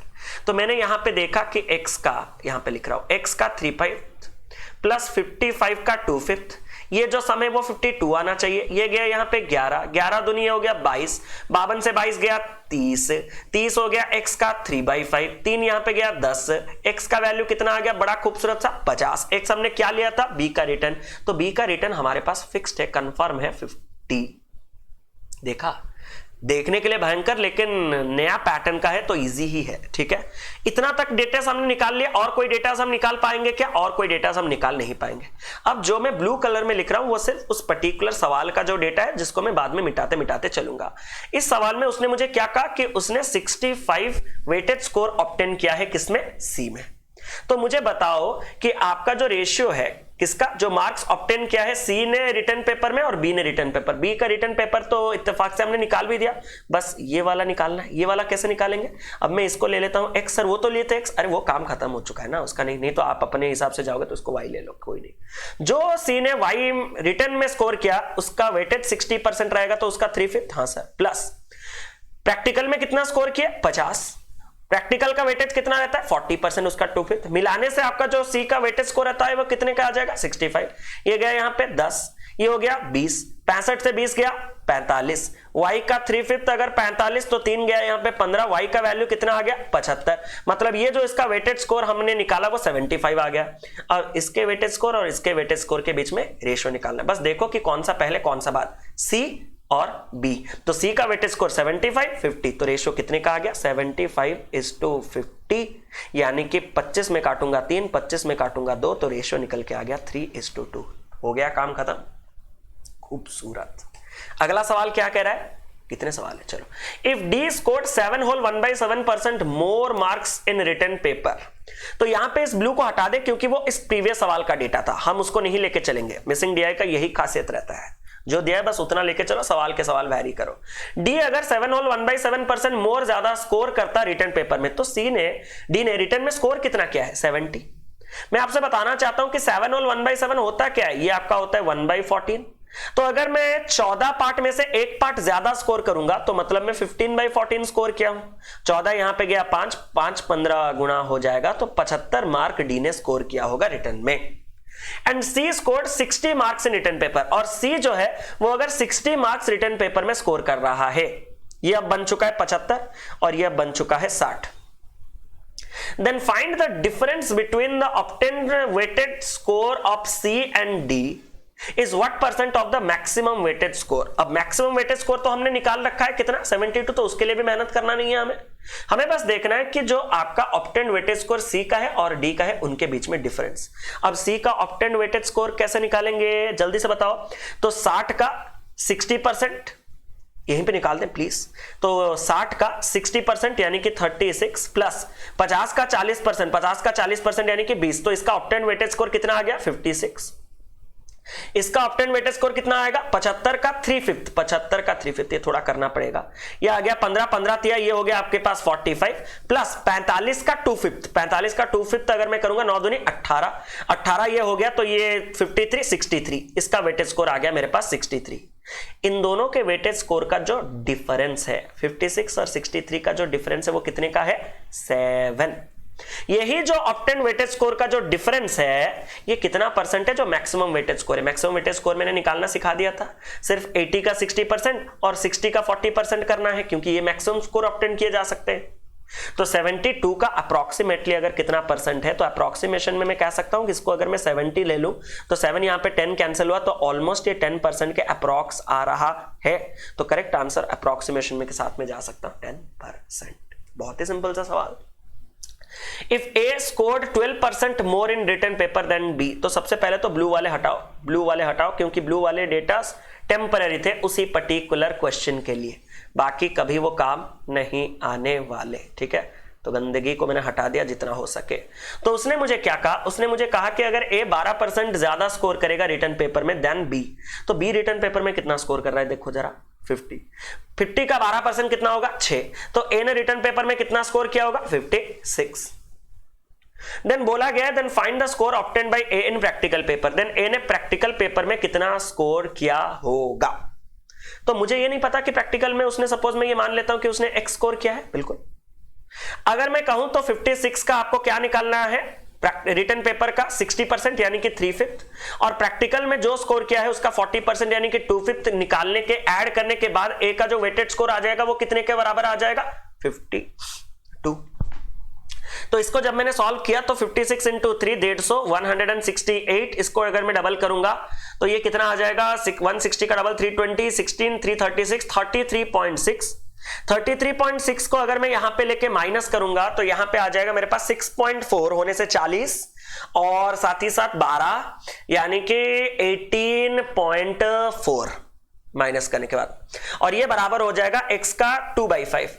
तो मुझे करना है x का 18.4 इंटू 5/2, 2 में कैंसिल करूंगा तो ये 9.2 का 5 टाइम्स 9 का 5 टाइम्स 45, 0.2 का 5 टाइम्स 1 46। तो करेक्ट आंसर हो गया ऑप्शन नंबर ए कि ए ने प्रैक्टिकल में 46 मार्क्स स्कोर किए होंगे। उम्मीद करता हूं कि ये जो चौथा डीआईबी है आपको काफी मजेदार लगा होगा, काफी बेहतरीन लगा होगा। एक और लॉजिकल सवाल के साथ हम आपके सामने प्रकट है। 4 योगा ट्रेनर्स पढ़ के एक बार प्लीज ट्राई करना, यही रिक्वेस्ट है बेटा, नहीं तो कोई तरक्की नहीं, कोई डेवलपमेंट नहीं। 4 yoga trainers ABCD take classes in a month. Pie chart shows the total hours distribution taken by these all 4 trainers to take classes. Read the data carefully and answer the questions. उसने कहा कि आपके 4 yoga trainers हैं, वो एक महीने में class ले रहे हैं। टोटल कितने घंटे के क्लास ले रहे हैं 60 घंटे के क्लास ले रहे हैं। परसेंटेज डिस्ट्रीब्यूशन है 20% अगर मैं निकालूं 60 का तो 12 घंटे का क्लास ए ने लिया होगा, 25% एक चौथाई निकालूंगा 60 का तो 15 घंटा क्लास बी ने लिया होगा, 50% निकालूंगा 60 का आधा यानी कि 30 आवर्स का क्लास सी ने लिया होगा, 5% यानी कि 10% 6 का आधा 3 घंटे के लिए क्लास डी लिया होगा। अब अगर मैं यहां पे आपसे कहूं कि इतने घंटे के जो क्लासेस लिए वो एक फिक्स पैटर्न कुछ फॉलो किए हैं, क्या they take classes for 1 hour basic classes, 2 hour regular classes and 3 hour advance classes. वो बेसिक क्लासेस अगर लेंगे तो वो 1 घंटे का होगा, रेगुलर क्लास अगर लेंगे तो वो 2 घंटे का होगा, एडवांस क्लास अगर वो लेंगे तो वो 3 घंटे का होगा। No trainer can leave class before time and can not take class for any extra time. ये सिर्फ आप ही लोगों के लिए पॉइंट दिया, नहीं तो इसका कोई मतलब नहीं बनता। आप बोलेंगे सर 1 घंटे का बेसिक क्लास अगर मैं 45 मिनट में निपटा दिया तो, 2 घंटे का क्लास मेरा मन किया अगर 2.5 घंटे ले लिया तो। इसीलिए उसने कहा कि कोई क्लास 1 घंटे जो है मतलब 1 घंटे है, अपने मन मर्जी कुछ भी नहीं। D does not take any regular classes, ये फिक्स्ड है कि डी कोई रेगुलर क्लासेस नहीं लेता। He will take either basic और एडवांस क्लासेस। तो ये याद रखना है, ये या तो बेसिक क्लास लिया होगा या तो एडवांस क्लास, वो रेगुलर क्लास तो लेता नहीं है। अब अगर मैं सवाल की ओर जाऊं तो हम देखेंगे सवाल हमने क्या देखा। If A takes twice basic classes then advanced classes, तो A ने कुछ आपके बेसिक क्लासेस लिया होगा, कुछ रेगुलर क्लासेस लिया होगा, कुछ एडवांस क्लासेस लिया होगा, और टोटल इन सबको मिलाने से A ने कितने घंटे के क्लासेस लिए हैं? A ने टोटल 12 घंटे के क्लासेस लिए हैं टोटल टाइम, ये तो हमें पता है। देन फाइंड द नंबर, अगर A एडवांस बेसिक क्लास जो है वो एडवांस का अगर दुगना लेता है तो आपको पूछा गया है कि find the number of classes taken bye A, तो वो कितने क्लासेस कुल मिला के लेता है।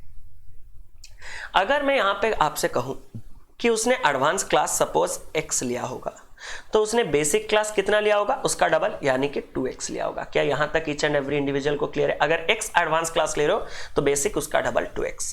क्या आपके पास रेगुलर के बारे में कोई आइडिया है? नहीं, तो मैं ये मान लेता हूं कि उसने y रेगुलर क्लासेस लिया होगा। अब मैं आपसे ये पूछना चाहता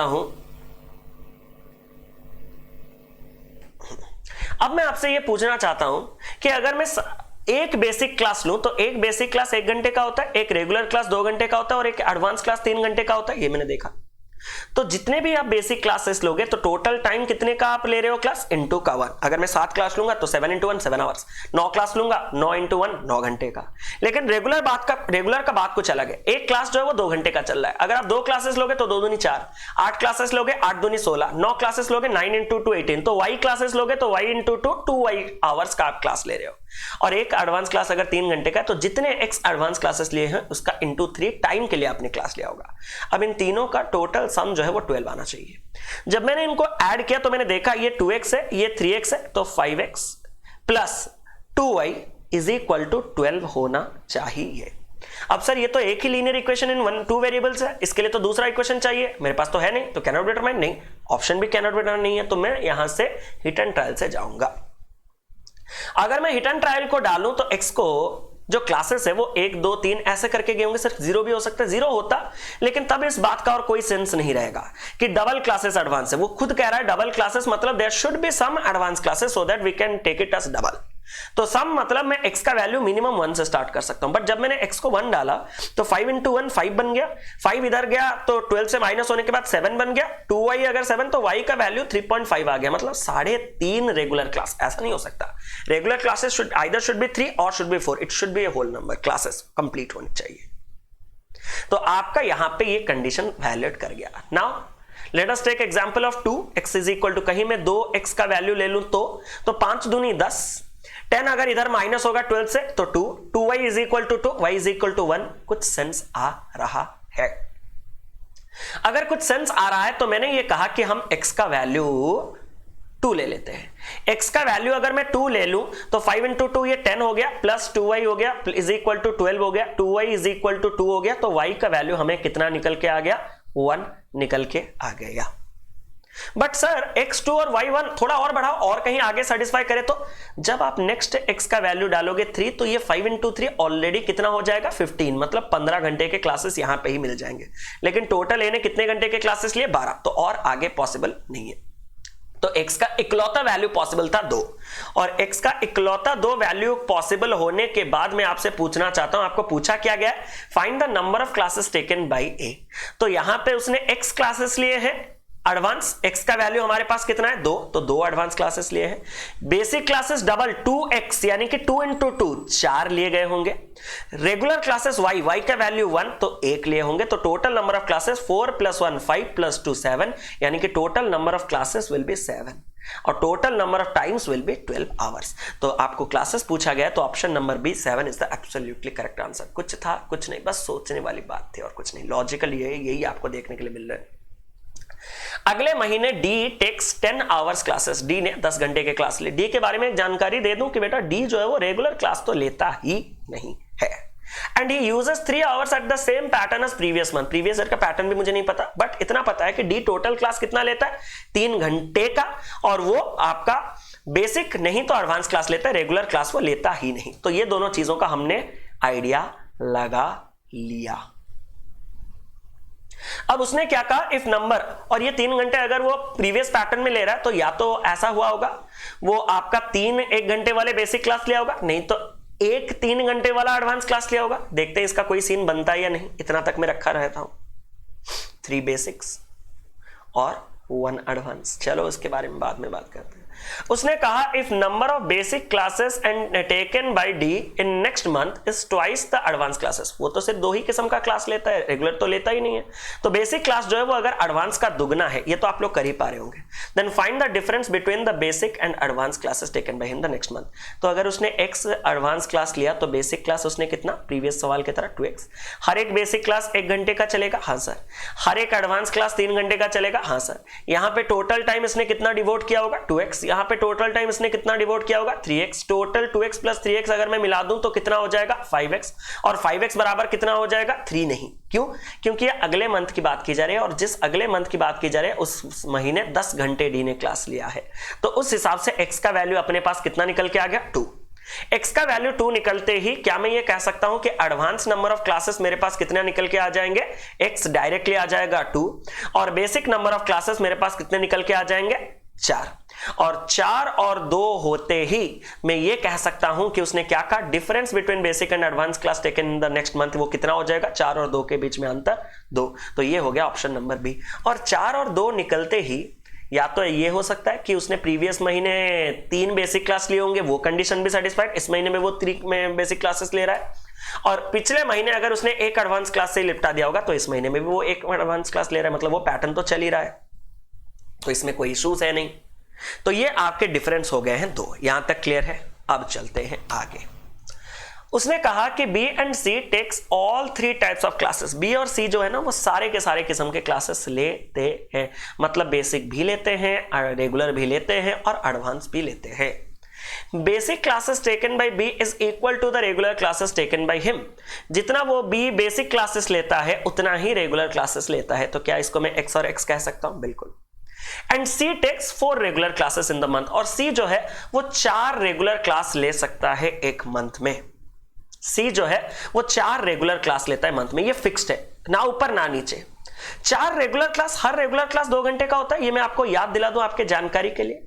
तो अगर हर रेगुलर क्लास 2 घंटे का होता है तो ये 4 दूनी कितने घंटे के रेगुलर क्लास चले गए सी के? 8 घंटे के तो रेगुलर क्लास चले गए, कन्फर्म इन द मंथ।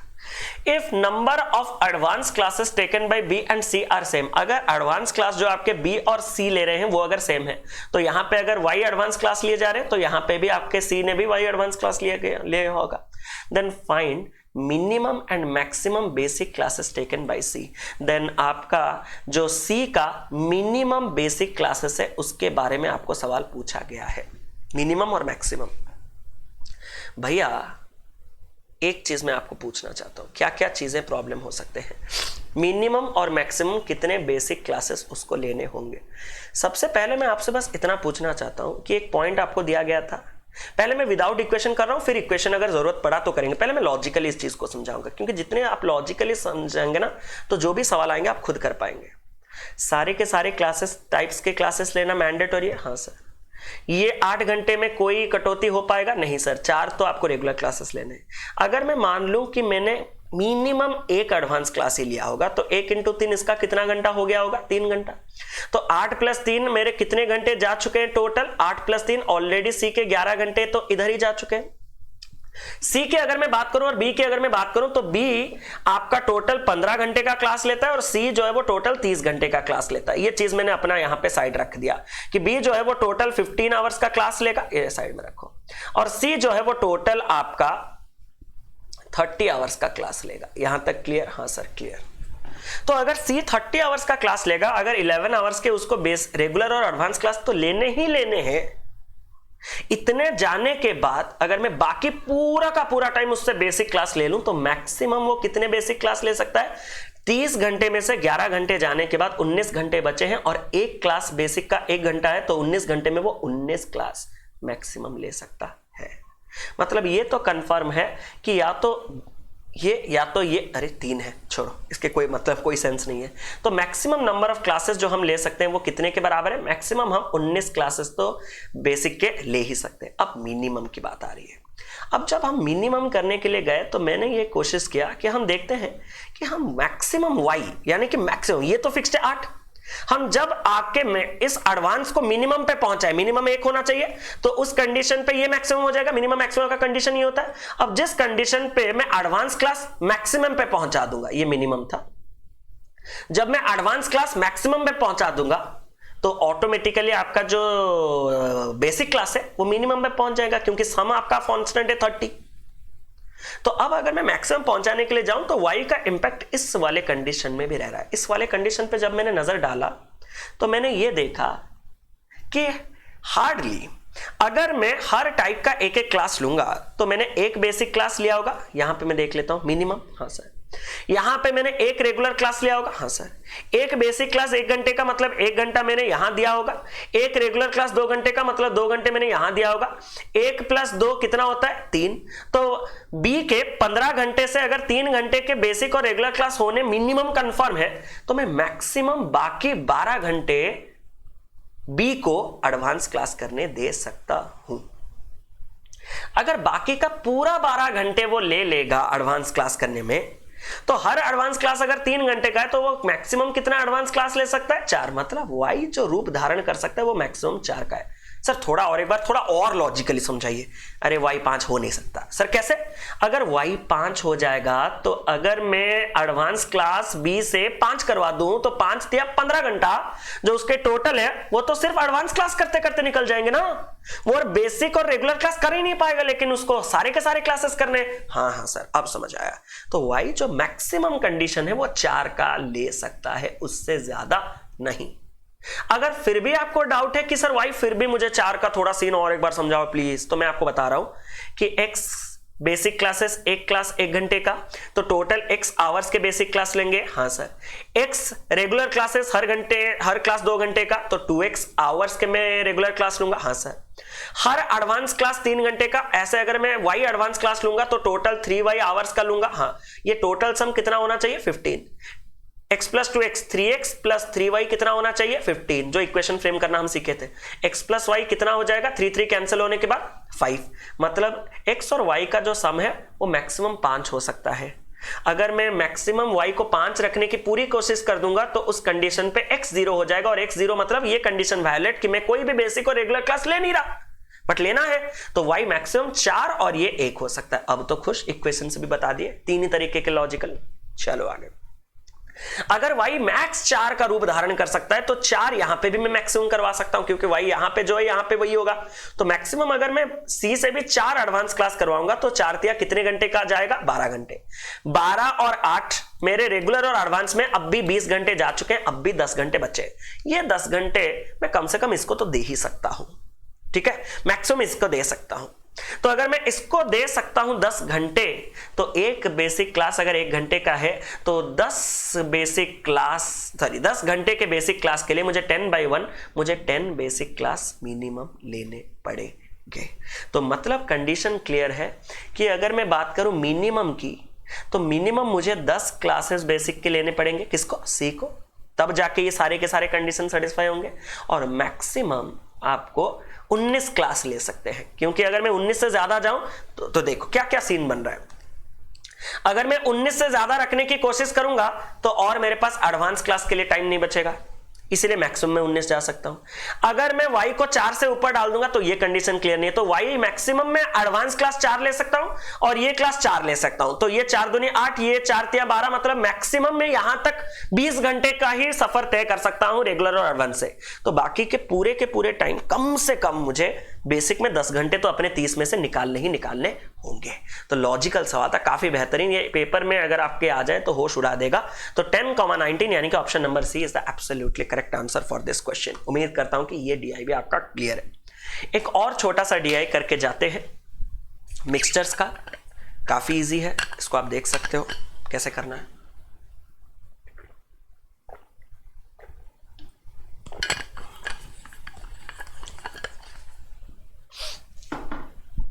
जो दिखता है वो होता नहीं, डिसऑनेस्ट देख के आप लोग भाग जाएंगे, लेकिन डिसऑनेस्ट का कोई रोल है नहीं। A dishonest milkman mixed some water in milk, कुछ वाटर उसने मिल्क में मिलाया, and sold it to 3 person PQR in same order, और उसको सोल्ड किया PQR सेम ऑर्डर, मतलब पहले वो P को सेल किया, फिर Q को, फिर R को। After mixing the ratio of milk and water becomes 5:1, तो उसने जब बेचा स्टार्ट किया तो उसने मिल्क और वाटर के बीच में जो रेशियो था वो कितना रखा था?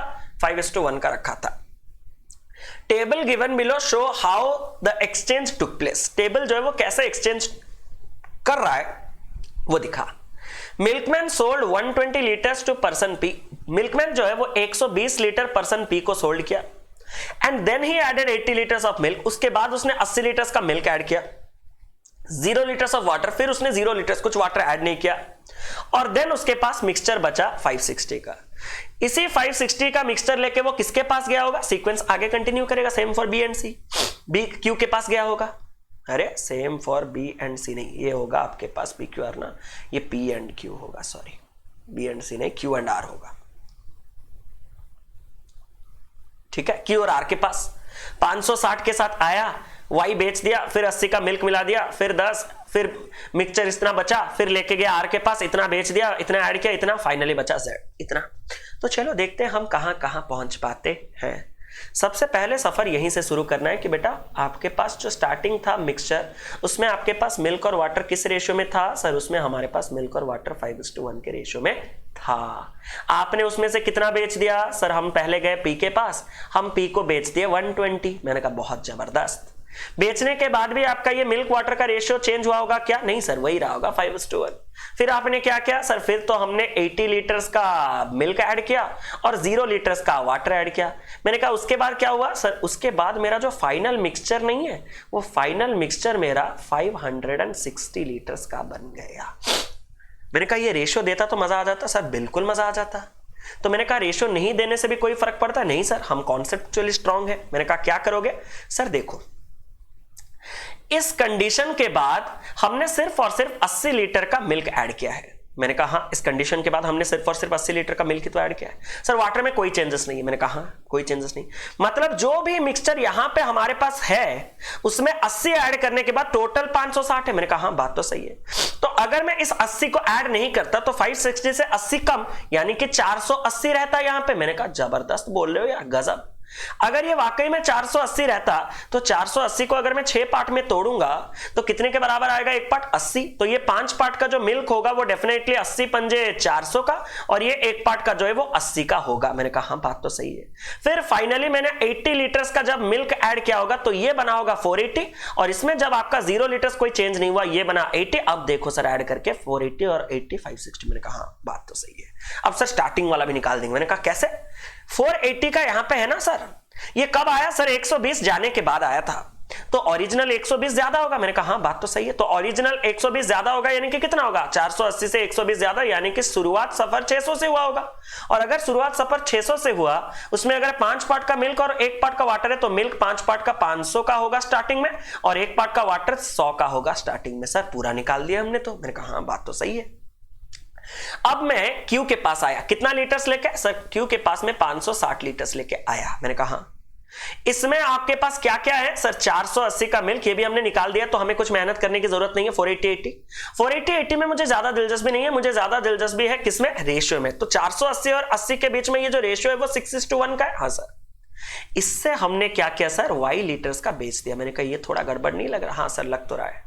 और वाई लीटर्स का बेचने के बाद भी इतना तो मैं कॉन्फिडेंट हूं कि भैया सर 6:1 के रेशियो में होगा। हाँ सर। उसमें हमने मिल्क ऐड किया सर, देखो 80 का। हाँ सर।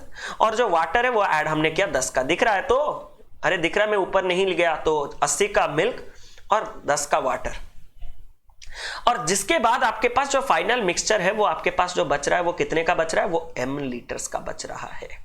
मैंने कहा इससे कुछ सर? इससे तो कुछ भी नहीं। मैंने कहा चलो थोड़ा आगे, डरना नहीं है। जितना भी m का वैल्यू होगा वो टोटल, फाइनली एंड हुआ ना, वो टोटल में लेके चला गया r के पास।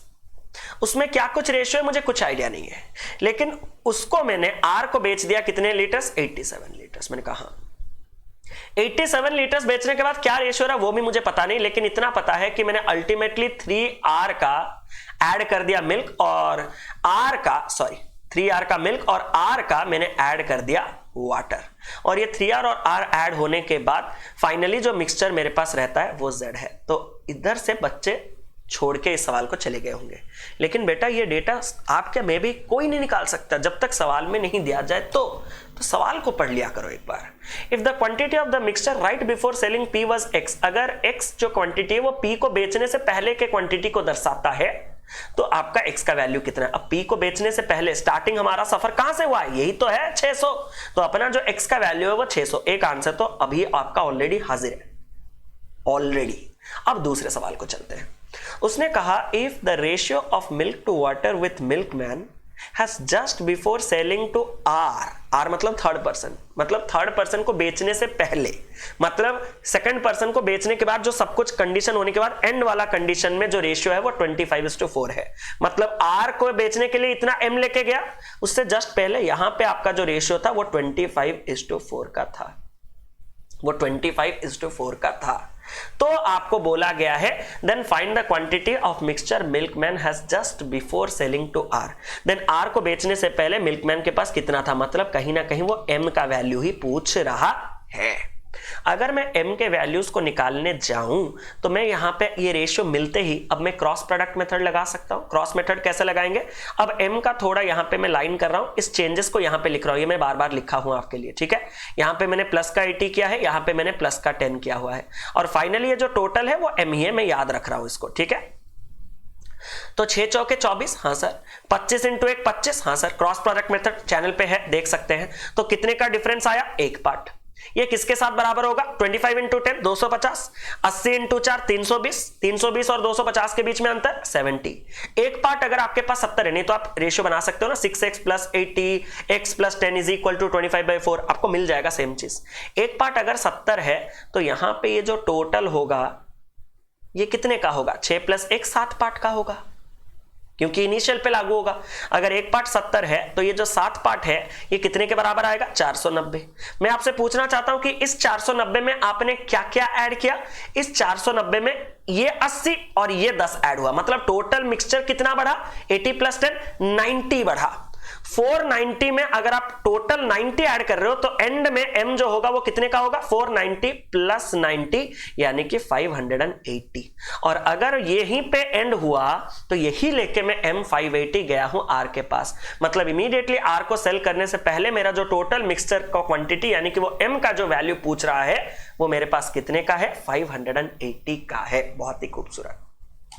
अब if the difference between milk and water in the final mixture is 427, पूरा फाइनल मिक्सचर में अगर मिल्क और वाटर के बीच में जो डिफरेंस है वो अगर 427 लीटर्स का है, then find the value of R, then R का वैल्यू बताओ। अब मैं आपको कुछ चीजें दिखाना चाहता हूं, मैंने कहा दिखाते हैं। इस 580 में जो आपका रेशियो होगा वो किस रेशियो में होगा, एंडिंग वाला जो रेशियो है, एंडिंग वाला रेशियो हमारे पास कहां था, 25 और 4 था, तो इस 580 में आपका जो रेशियो होगा वो 25:4 का ही होगा। क्या ये चीज क्लियर है? अगर ये 25:4 का होगा तो 87 निकालने के बाद जो भी रहा होगा वो भी 25:4 के रेशियो में रहा होगा। मैंने कहा हाँ, बात तो सही है। अब मैं आपसे पूछना चाहता हूं कि 580 से अगर वाकई में आप 87 निकाल देंगे तो यहां पे जो मिक्सचर टोटल होगा वो कितने का होगा, 580 से 80 जाएगा तो 500 और आपका अगर 7 जाएगा तो 493। यही 493 में ये 25 पार्ट का होगा और ये 4 पार्ट का होगा। 25 प्लस 4 29 पार्ट्स में अगर मैं ब्रेक करूंगा इसको तो 29 1 जा 29 बचा 203 यूनिट डिजिट अगर मैं 7 लगा दूं तो 29 इंटू 3 87, सही है। तो एक पार्ट कितने का आ गया, 17। अगर एक पार्ट 17 का आ गया तो 25 पार्ट कितना होगा, 25 इंटू 17, 25 इंटू 10 होता है 250, 25 इंटू 7 175, 250 175 यानी कि ये 25 और ये 1 यानी कि ये हो गया आपके पास 425। ये अगर 4 पार्ट 425 है तो ये 17 चौके, ये आपके पास आ गया कितना, थोड़ा जगह दो यार मुझे भी, 68। अब अगर मैं फाइनल की बात करूं तो यहां पे फाइनल कितना होगा, 425 में जब आप 3R ऐड कर रहे हो तो 425 प्लस 3R, और यहां पे जो वाटर है वो फाइनली कितना होगा, 68 प्लस R। और बोल रहा है कि फाइनल मिक्सचर जो आपका मिल्क है और जो आपका वाटर है उन्हीं के बीच में जो डिफरेंस है, यही डिफरेंस आपके पास कितना दिया गया है सवाल में, कि फाइनल मिल्क और वाटर में जो डिफरेंस है, difference between the milk final ये है मिक्सचर 427, ये आपके पास है 427। इधर अगर मैं इसको एक लाइन में सॉल्व करूं तो देखो 3R है, हाँ सर, माइनस का R होगा, हाँ सर, तो ये कितने का बन जाएगा आपके पास, 2R, बिल्कुल सर। 425 से अगर आपका 68 माइनस होगा तो कितना होगा, 68 32 25 57 357, 357 उधर जाएगा तो क्या होगा, माइनस होगा। 427 से 357 जाएगा तो बचेगा मेरे पास कितना, 70। अगर 2R बराबर 70 हो गया तो R का वैल्यू कितना आ गया, 35। तो यहां पे जो इसका करेक्ट आंसर हो गया ये हो गया ऑप्शन नंबर डी, 35। तो find the value of R जो हमने निकाल दिया। अब पूरा का पूरा चीज़ हमने कंप्लीट कर दिया। मैंने आपके साथ 6 डिस्कस कर दिए डीआई, जितना पॉसिबल कम टाइम में मैंने किया, इसीलिए मैं इन सब चीज़ों को थोड़ा रिकॉर्डेड दे रहा हूं आपको, ताकि इस प्रीशियस मोमेंट पे आपका वक्त बर्बाद ना हो। लाइव सेशंस में थोड़ा आपको करने के लिए आप लोगों की टाइम ज़रूरत होता है, उसको कोई किसी को लगता है कि टाइम वेस्ट हो रहा है, तो इसीलिए मैं पूरी कोशिश कर रहा हूँ कि जितना हो सके आपको डीआई वगैरह प्रोवाइड करता रहूँ। सेशन अगर पसंद आया होगा तो मेक श्योर कि जाते जाते आप सेशन को एक बार लाइक, और क्वेश्चन है नहीं तो नहीं, लाइक शेयर कर दे, ताकि ज़्यादा से ज़्यादा लोगों तक ये पहुंचे और ये एफर्ट रंग लाए। और मेक श्योर कि आप एक बार कमेंट भी कर दें कि आपको कैसा लगा आज का सेशन, ताकि बाकी लोग जो हैं वो आपके कमेंट्स देख के ही सेशंस को देखते हैं कि फीडबैक क्या है, हाँ ये अच्छा सेशन है, तो ये देखना जरूरी है। तो लाइक शेयर के साथ साथ कमेंट भी जरूर से करें, और कमेंट करें कि आपको और आगे क्या चाहिए। मैं आपको पूरी कोशिश करूंगा प्रोवाइड करने की। आपको क्या चाहिए ये भी कमेंट कीजिएगा कि सर डीआई तो हो रहे हैं, बहुत बहुत अरिथमेटिक करवाओ, या इसका प्रीवियस ईयर करवाओ, या उसका। अपार्ट फ्रॉम दिस मैं बहुत से क्लासेस ले रहा हूँ। 8:30 PM पे आज आपका एक बैंक प्रो पे मेंस का डीआई का क्लास होगा, प्रीवियस ईयर के बेस्ड के ऊपर मेंस डीआई, तो वो क्लास भी अटेंड कीजिएगा। लिंक वगैरह सब कुछ मैं टेलीग्राम ग्रुप पे अपडेट करता रहूंगा। Thank you so much guys, उम्मीद करता हूँ कि आज का सेशन आपके लिए काफी हेल्पफुल रहेगा आपके अपकमिंग प्रिपरेशन के लिए। God bless you all, love you all, tata bye bye, take care, और मिलते हैं अगले सेशन में। Thank you so much.